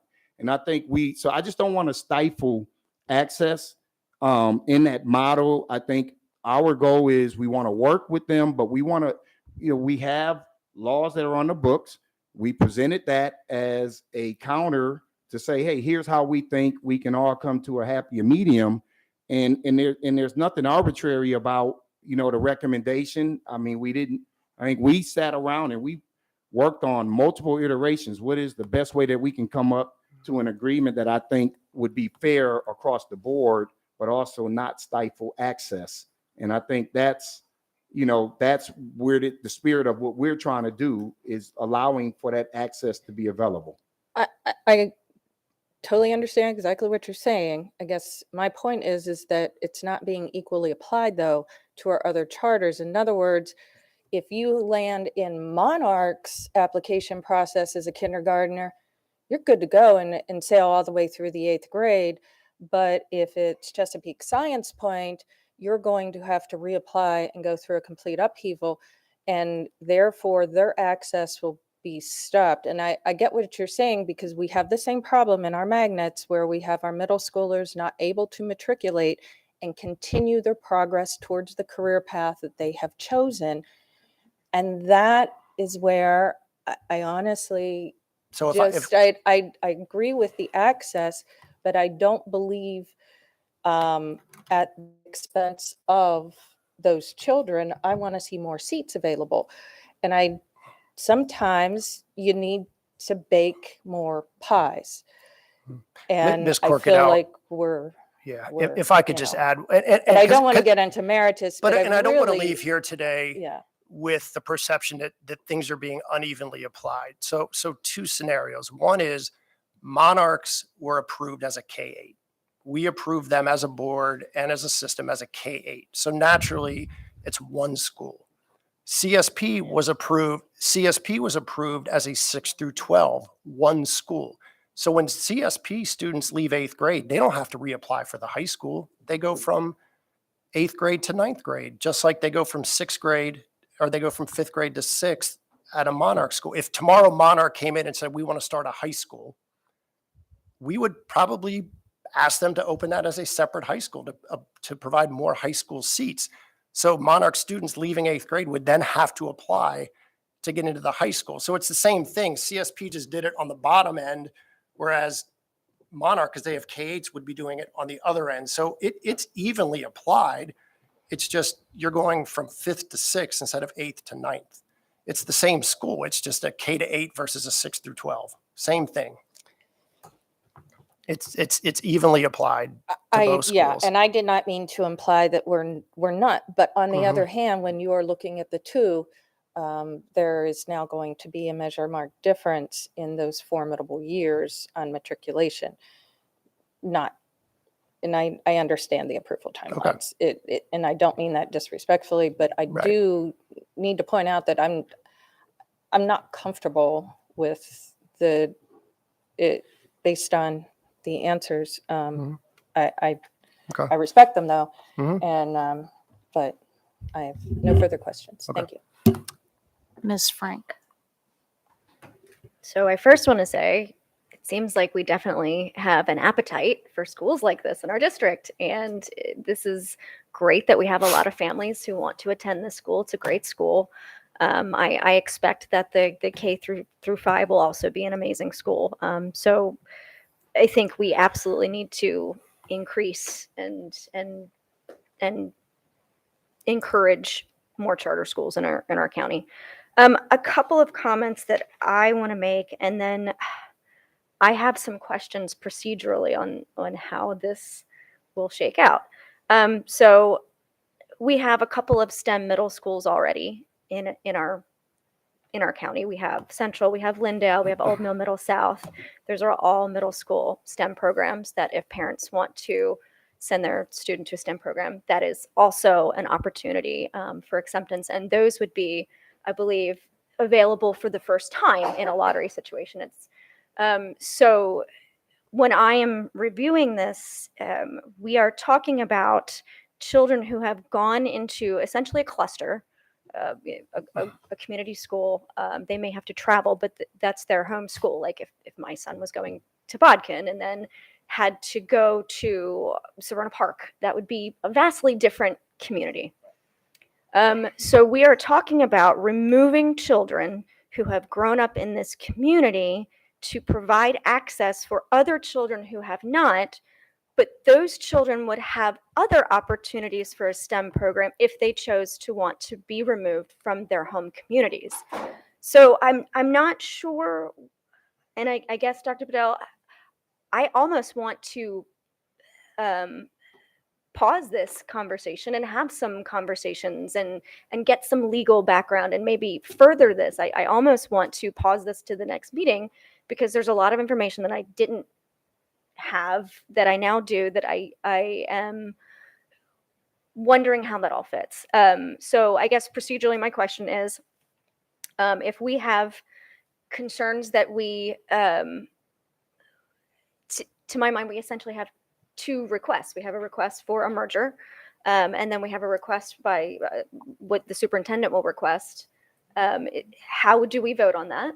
And is there an appetite to hold this over to another meeting? Well, I'm sorry, with regard to how do we vote, we do what we always do, which is there's a motion and a vote. Now, one of those motions, I guess, could be to hold it over and see if that's the will of the board.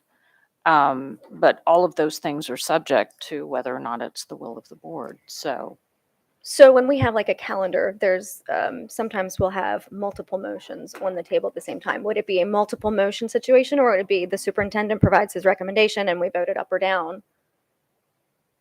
Is this Right. well, aside from a motion to hold? I mean, we've been given a recommendation.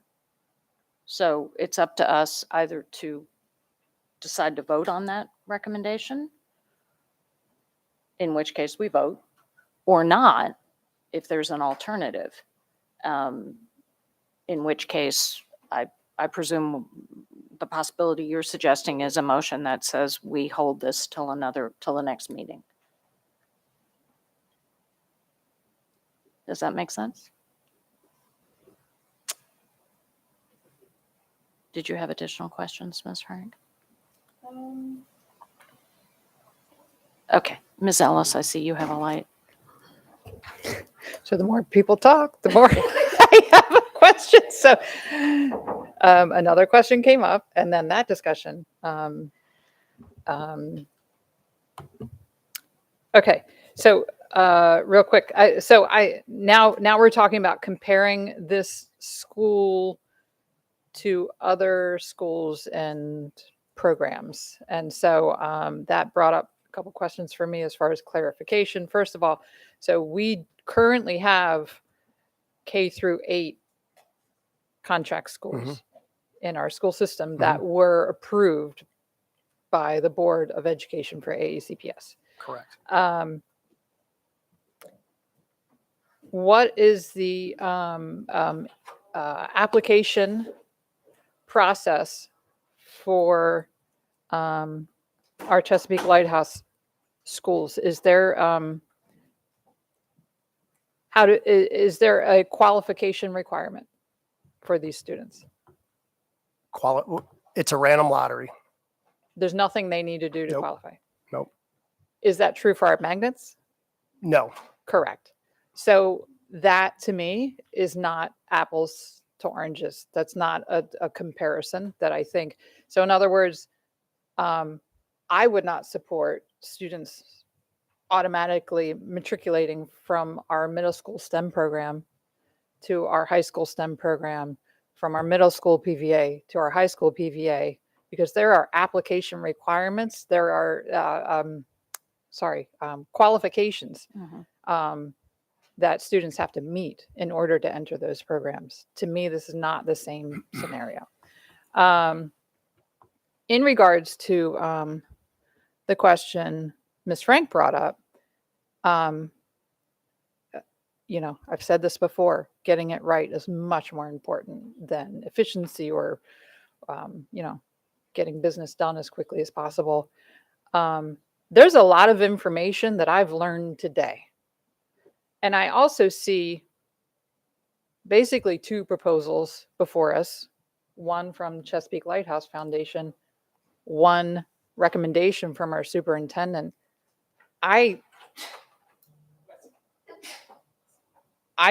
personally think the best scenario is not exactly one of these. And I'm trying not to argue on merits here, but because we don't have a motion on the table yet, but I am very much in favor of in some way pausing a decision on this, because I think we have to get this right. So I guess I will say, if we are still in question and answer phase, I do have a motion. Okay, Ms. Schalhan? So I have a kind of a follow-up question with regards to our current magnet application process. I understand that you have to audition for PVA. Is the same isn't true for STEM though, is it? Is that a random lottery? Yes, if there is a lottery need. Great. Okay, so I'm just clarifying, because your question was, do all of them have a qualification process? And the answer to that is no. PVA is audition based. STEM is not. Correct? Correct. Thank you. Aren't there GPA requirements? Well, she's coming up to answer that.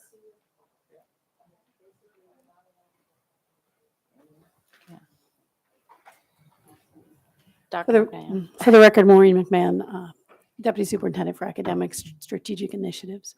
So your question, Mrs. Schalheim, yes, there is a process for STEM that is based on attendance and a GPA, and the GPA and failures.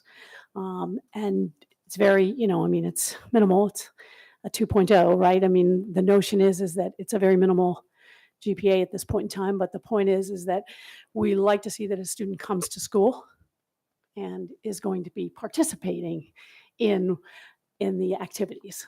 So Okay, so not a high bar for STEM. not a high bar. Purely luck of the draw for Monarch and Chesapeake Science Point at the present, correct? No GPA, no attendance.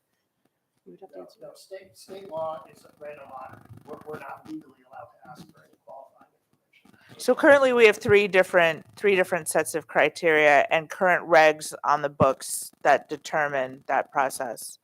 So I mean, I'm all about, I guess I wouldn't mind, if the motion were to come up, I would consider supporting it to turf this conversation, to think about this some more. However, I also want to be fair to our policy on making policy, and also, which includes our development of regulation, and be sensitive to that as well. Because it's not this board member's practice ever to violate our policy on making policy with other motions and other agenda items that come up, such as this one. Just putting it out there. Thank you. Thank you, Ms. Scholheim. Ms. Dent?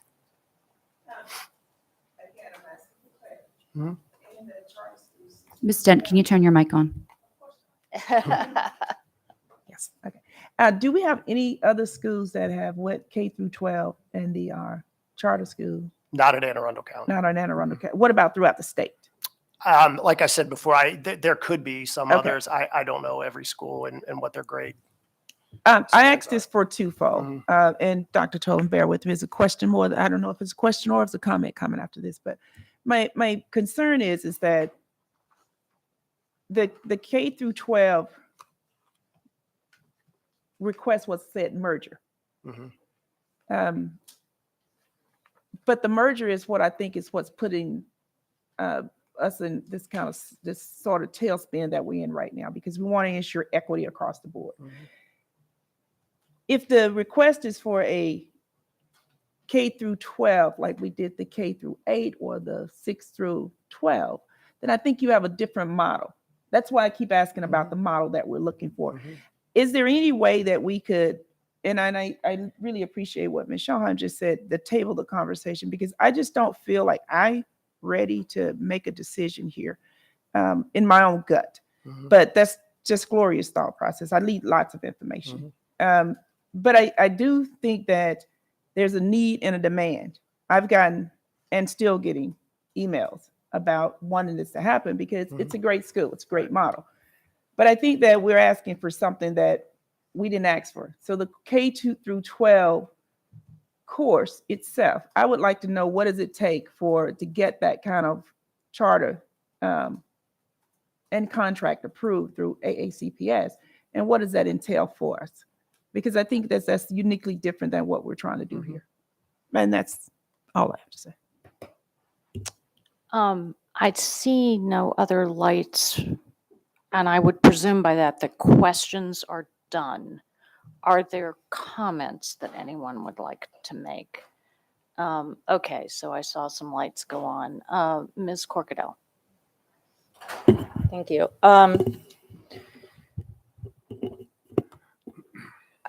I want to point out that I think the whole system, I have the policies and the regulations up. And so unless I'm missing a specific point of either of them, I pulled up Magnet too, just to make sure I'm not losing my mind here. But in our own regulations, as it relates to student admission and charter schools, there are 3 bullets in our policy, in the regulation. Our policy is even less, does not even directly get involved outside of making sure you're not discriminating. And so when I read it, one is tuition versus, residency of the county versus not. The second one says that we shall not discriminate and always be in compliance with federal, state, and local anti-discrimination laws, which we are. And then thirdly is a random selection process shall be used if the number of qualified applicants exceeds the predetermined student capacity in the public charter school.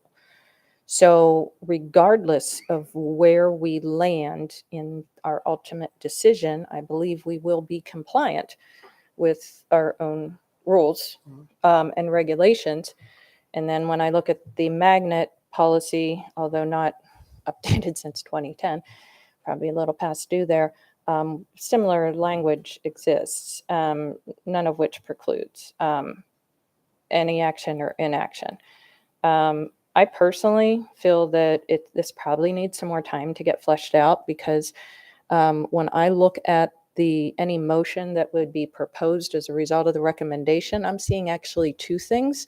And so I would at the very least would move to have considered as two separate items, because my understanding is unless the charter school itself were to make the recommendation to us, the only thing we're doing is saying is that you have a plan B that we'd be willing to consider approving if you were to reapply it, because their application is just for the merger. So unless I'm hearing contradictory from legal or otherwise, I would presume that the first question is very as it stands, are we approving it or not? And then second to that, are we willing to explore an alternative solution with them? But they would need to request that of us, unless I missed something. So I think either way, we're going to be on the technical side in a situation of two things at the very least, or at least one or the other, because if we were to approve it, there would be no need of the second. If we were to deny it, then they would need to come back to us with the negotiated version as it stands. So I will just say, as of today and as of now, I would not be supportive of denying their application. In other words, I do think that there is benefit and value there, and I am not comfortable with 65% of a school population being in that situation under those circumstances. But I think there may be a middle ground between that. I don't think it's an all or nothing. And I don't think that, and I think 35 was a great starting point, but I would like to see more engagement of the stakeholders on that. And to that effort, I look forward to future conversations about our magnet programs, because although our lottery is rock solid in its unbiased approach, I think our availability and how we tool people in and out of our programs, we may find ourselves actually counter to our blueprint initiative of when someone determines that they have a career path, we're in potential yanking that out from underneath them to allow for more. That's why I say we need to bake more pies, because that's truly how we get there, not by trying to warp and conform constantly our limitations. And then what the game plan is in the interim of that, of how we transition, because I do agree. Our access is not, I think, where we want it to be and need it to be. But I'm not convinced that this is the right approach or can solve that. So, and I would support a motion to hold the agenda item over before any motion, which would be the cleaner way, as opposed to a motion being proposed and then held, because then we will immediately have to dispose of the motion itself. And I think perhaps in the course of our working with the staff on some additional feedback, that may be best positioned, but I defer to our parliamentarian and president for that. But I would be supportive of holding it. Okay, thank you. I have a couple of more lights. Mr. Silkworth, your light was on. Yeah, thank you, President Tobin. So I've been a really good listener this afternoon, and I'm very proud of my colleagues for their thoughtful process. And I have to admit that I was prepared to make a motion, but now I think I may be prepared to support another motion. We always talk about the importance and the value of equity and equal opportunities for every single one of our students. Every child and every parent has the right to expect that they will be able to get the best possible education wherever it is that whatever path that may lead them down. We must maximize our student success, our student achievement, students' positive outcomes. That has to be a number one concern. As I listened and as I looked around at the body language, it really does seem to me that there may be consensus for us to put this on the side until maybe next time, so we can actually do a deeper dive. And who knows where that's going to go. My expectation that whatever the decision will be one that will maximize those opportunities for our students so that our student outcomes can be the very best that we can. So I would, as mentioned by my colleagues, I think I also would support a motion to postpone this. Okay, thank you. Ms. Ellis, you had another light? Yes, because I was previously engaged in the question round. I think now I'll offer a few comments. And again, I'm prepared to offer a motion to pause this. But just to give a few thoughts of things I've heard today. So one of the greatest benefits to charter schools is enabling greater innovation in education that can ultimately inform our own educational practices. And so if the demand is such that it denies, we're concerned that we're denying opportunity to students, then as Ms. Corkadell said, bake more pie. It seems that we should be looking closely at offering more either through additional charter seats or provide similar classrooms within our own schools.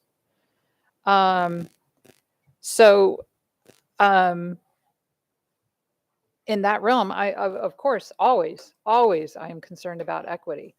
I've learned today that we have a practice that could potentially actually be denying students access through our sibling application process. I didn't know that. So for me personally, I'm looking at the individual student, and I am less concerned about siblings being able to automatically enter a program because I do think that denies access and might not be equitable. But for these students who are in these schools, the continuity, I think, is important. I've had students of my own who entered public school system from alternative education, both at the elementary level and at the high school level.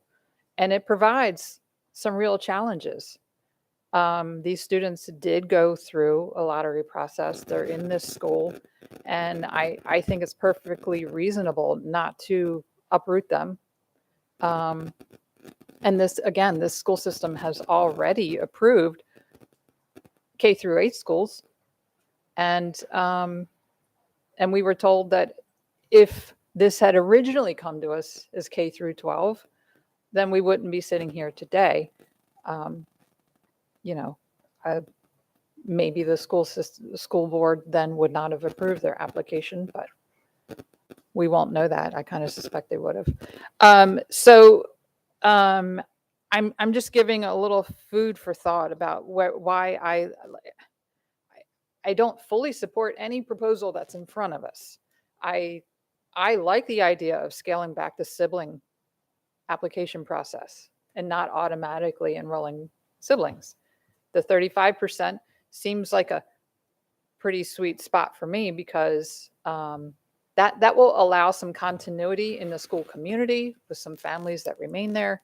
But I'm more concerned about the students who are already there and not uprooting them and throwing them into a completely different educational program. So again, I am interested in pausing and looking at this a little further. Thank you. So I don't see additional lights. I too have been very quiet. I didn't really have questions, but I do have a couple of comments I want to offer. First is to say that I too would be supportive of holding this, if not necessarily to the next meeting. We have to look at our meeting schedules and some other things. So, but holding it. But I am going to say a couple of things.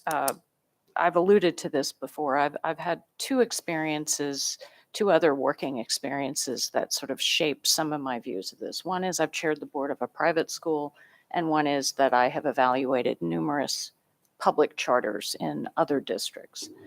To your comment, Ms. Ellis, about whether or not some board would have approved the K through 12. Some of these do exist in other states. I personally would not be in favor of a K through 12 charter, and I will tell you why. The only schools that can guarantee that kind of continuity anywhere are private schools. Redistricting, all sorts of things come into public education. And I will just remind all the public here and listening that charter schools are public schools. They serve public education. They are not free private schools. And I also feel very strongly that we need to keep our eyes on why we have charter schools in a system such as this. So first of all, this is not a failing system. Charter schools initially came in to places where families were faced with nothing but abysmal choices and no quick way out of it. And charters gave options in places like Newark and Bedford-Stuy and Kansas City and other places. And in my time evaluating charters, I've seen fabulous ones and I've seen ones that are not fabulous. They vary tremendously, as everything does. But the purpose of having a charter school, in my opinion and my understanding, in a district such as this, is to provide choice for students and families. And we have heard, and I will verify based on my experience, the way to shut down that choice is to have a K through 12 charter school. It is a way to make sure, and again, this is my experience in other districts. I am not referring specifically to the intentions of CLF. I'm just saying what I've seen. It is a way to ensure that you get students at the very beginning and you can have them. And so you do not have to accept the child at 6th grade who's really behind in something. You do not have to address those issues.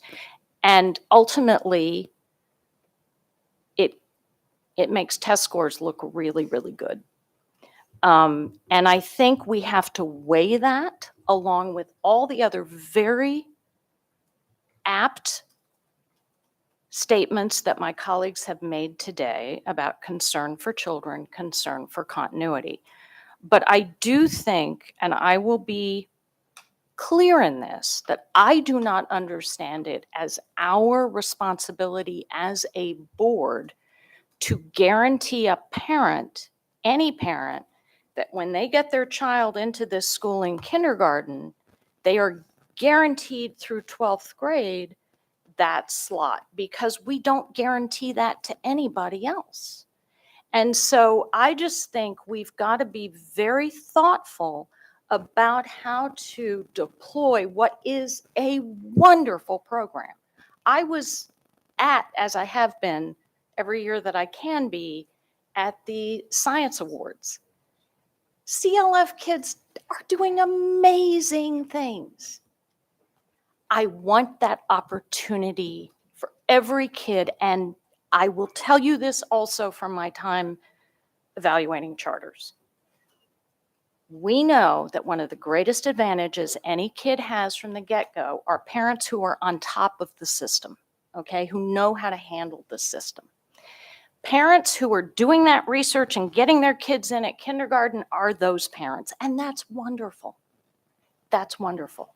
But there are kids, as Dr. Bedell has alluded to, as others have alluded to, who don't have those parents who are on top of it at kindergarten, don't figure out till they're in 5th or 6th grade that they're interested in these things, don't have the resources to know what's out there.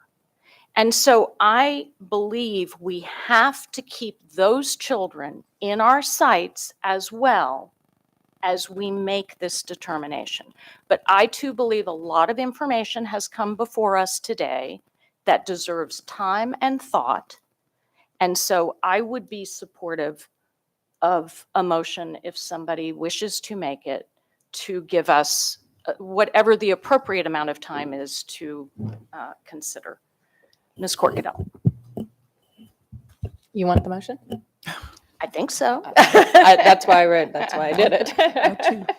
Not to continue to comment because it'll be for another day, clearly. I move that the board hold item 7.06 to a future meeting at the discretion of the president. Actually, no, strike that. Let me do a better version of that, and then that way Diane can do that. Speaking of ad hocs, collect my thought here. I move that the board hold item 7.06 Chesapeake Lighthouse Foundation merger proposal into a future meeting to be determined by board leadership as appropriate. Second. Okay, thank you, Ms. Corkadell. We have a motion and a second. I see no other lights, so I think we're prepared to vote unless Ms. Corkadell, you want to say anything else about your motion? No. Okay, then. Ms. Howell. And could you just read the motion one more time, please? Yes. Ms. Corkadell moved that the board hold item 7.06 Chesapeake Lighthouse Foundation merger proposal to a future meeting to be determined by board leadership. Ms. Corkadell? Aye. Ms. Schallheim? Aye. Ms. Dent? Aye. Mr. Silkworth? Aye. Ms. Frank? Aye. Ms. Ellis? Aye. Dr. Tobin? Aye. Motion passes 7-0. Thank you. Ms. Frank, you got a light on? Yeah, just really briefly, I just want to thank everybody who came out to hear this today, and we apologize that we don't have an answer for you, but I think that this is really important. So thank you guys for coming out, and I think being slow in our deliberation is probably a good thing. So.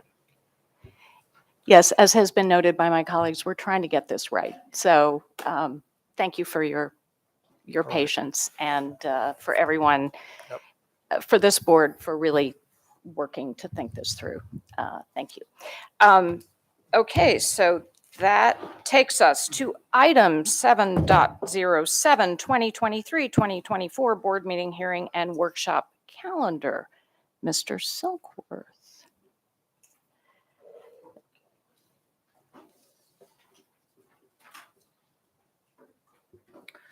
So I would like to move for approval of the 2023-24 board meetings, hearings, and workshop. So moved, or you just moved second? Yeah. Okay. We have. Actually, there was one little thing I saw. Sorry. Yes. I'll wait to be recognized. Ms. Shaw. Thank you. On the bottom in June, is the June 5th meeting and the June 18th meeting meant to both be nighttime meetings? Yes. So Some graduations. Correct. It was requested Got by it. staff that we have both June meetings and a PM to allow for graduations to take place on June 5th. Mhm. Okay, so I see no more lights. Ms. Allen? Mrs. Corkadell? Aye. Ms. Shalhan? Aye. Ms. Dent? Aye. Mr. Silkworth? Aye. Ms. Frank? Aye. Ms. Ellis? Aye. Dr. Tobin? Aye. Motion passes 7-0. Thank you. And that leaves us with item 8.01, award of contracts. Any questions or? Okay, then we are lacking one more motion. Move to adjourn. Move to Second. enter into a closed session. I'm sorry. Madam President, I move that the board go into closed session to consult with counsel to obtain legal advice on a legal matter and to conduct collective bargaining negotiations or consider matters that relate to negotiations. Second. Do we have consensus? Thank you. Thank you for catching that. Much appreciated.